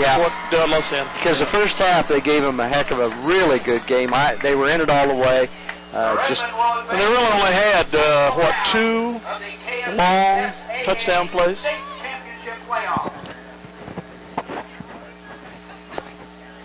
Wasn't that it? I think so. Really had 2 long Yeah. touchdown plays. Correct. All the rest of them were long drives. Yeah. You know, we made it work for it. Absolutely, and defense held as long as they possibly could. But after you have that many running plays against you, sooner or later it's going to take its toll. Well, and unfortunately, Keegan, we gave him a short field on 4 drives, 3 drives. One of them was taken back for a One of touchdown. them was taken back for a touchdown. They scored on those short drives. They only punted 1 time tonight. Yeah. It's a short drive, short field. It's going to What can you do? Yeah. Yeah. So, but well, they had a good season. They got this far. that's right. A lot of teams didn't. So. Once again, Well, let's take another break for a word from our sponsors. We'll be back.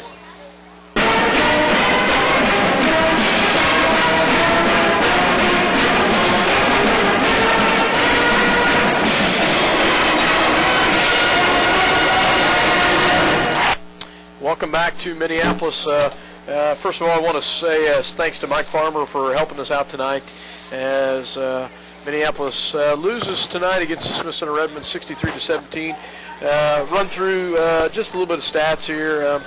Basically, start out with in the third quarter. Basically, the only score in the third quarter was a interception for a touchdown. Dale. Really? Yeah. So it seems like a long time ago. So Keegan threw a 40-yard interception for a touchdown and ran that one back, and then Smith Center kind of unloaded on us at that point at 11:18 in the fourth quarter. Scored an 8-yard touchdown. 9:18 after an interception, a 13-yard touchdown. 8:02 after another interception, a 1-yard touchdown. 6 minutes after another interception, a 15-yard touchdown. And then Minneapolis scores at the 5:06 mark.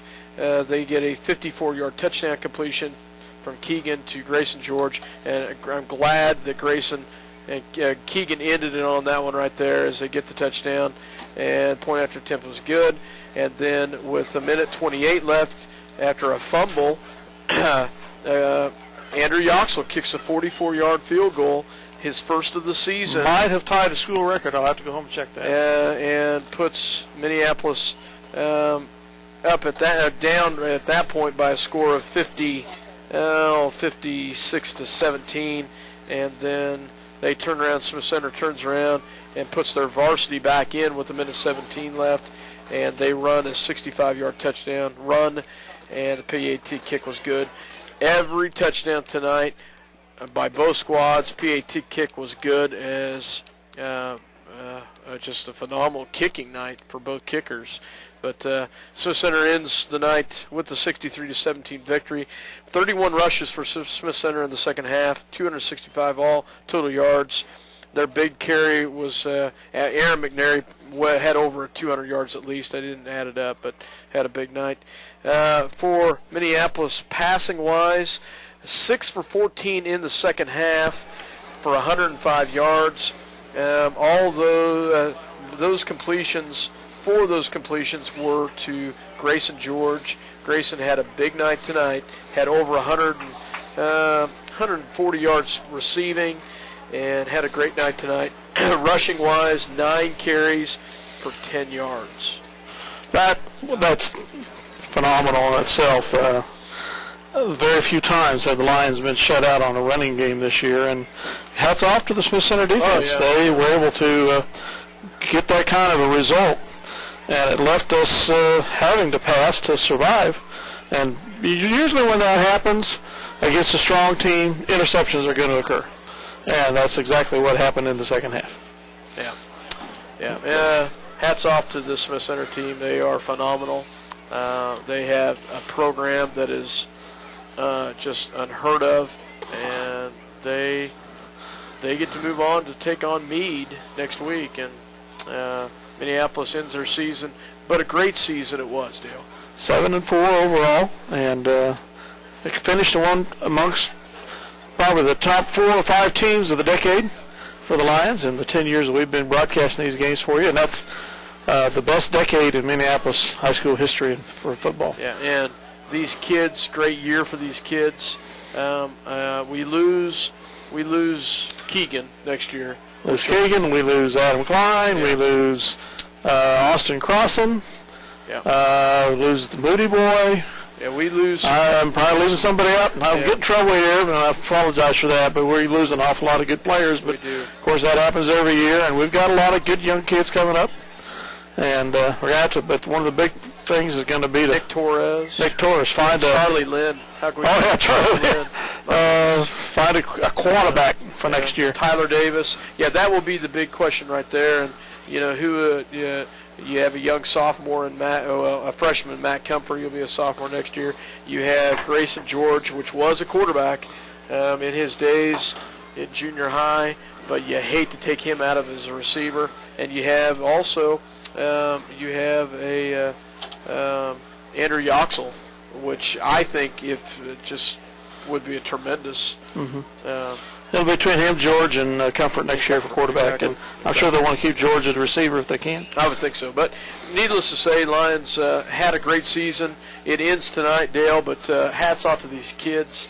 I can't tell you enough how proud I am, guys, of you, and I hope you're listening tomorrow when you watch this, or not tomorrow, but when you watch next weekend. I can tell you one thing. I'm very proud of you guys, and it's been an absolute pleasure to be able to call these 11 games this year for this line. Keegan McCulloch ends up with 2 touchdown passes tonight for his season, moves him to 18. That's the most he's had in a season, and one short of the season record for touchdown passes held by Jake Goeth in the year 2000.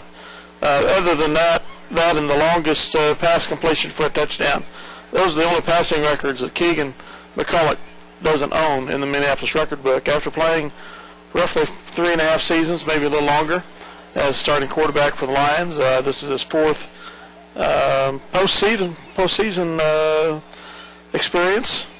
So he's by far the most experienced quarterback in practically Minneapolis school history, at least in long memory, and his records show it. But we've got a lot to look forward to coming back next year. Thanks to all the seniors who've contributed so well over 4 years. I'm going to run through the seniors real quick here. Keegan McCulloch, Adam Klein, Caleb Bristow, Kyler Moody, Austin Crossan, Nick Torres, Tyler Davis, Charlie Lynn.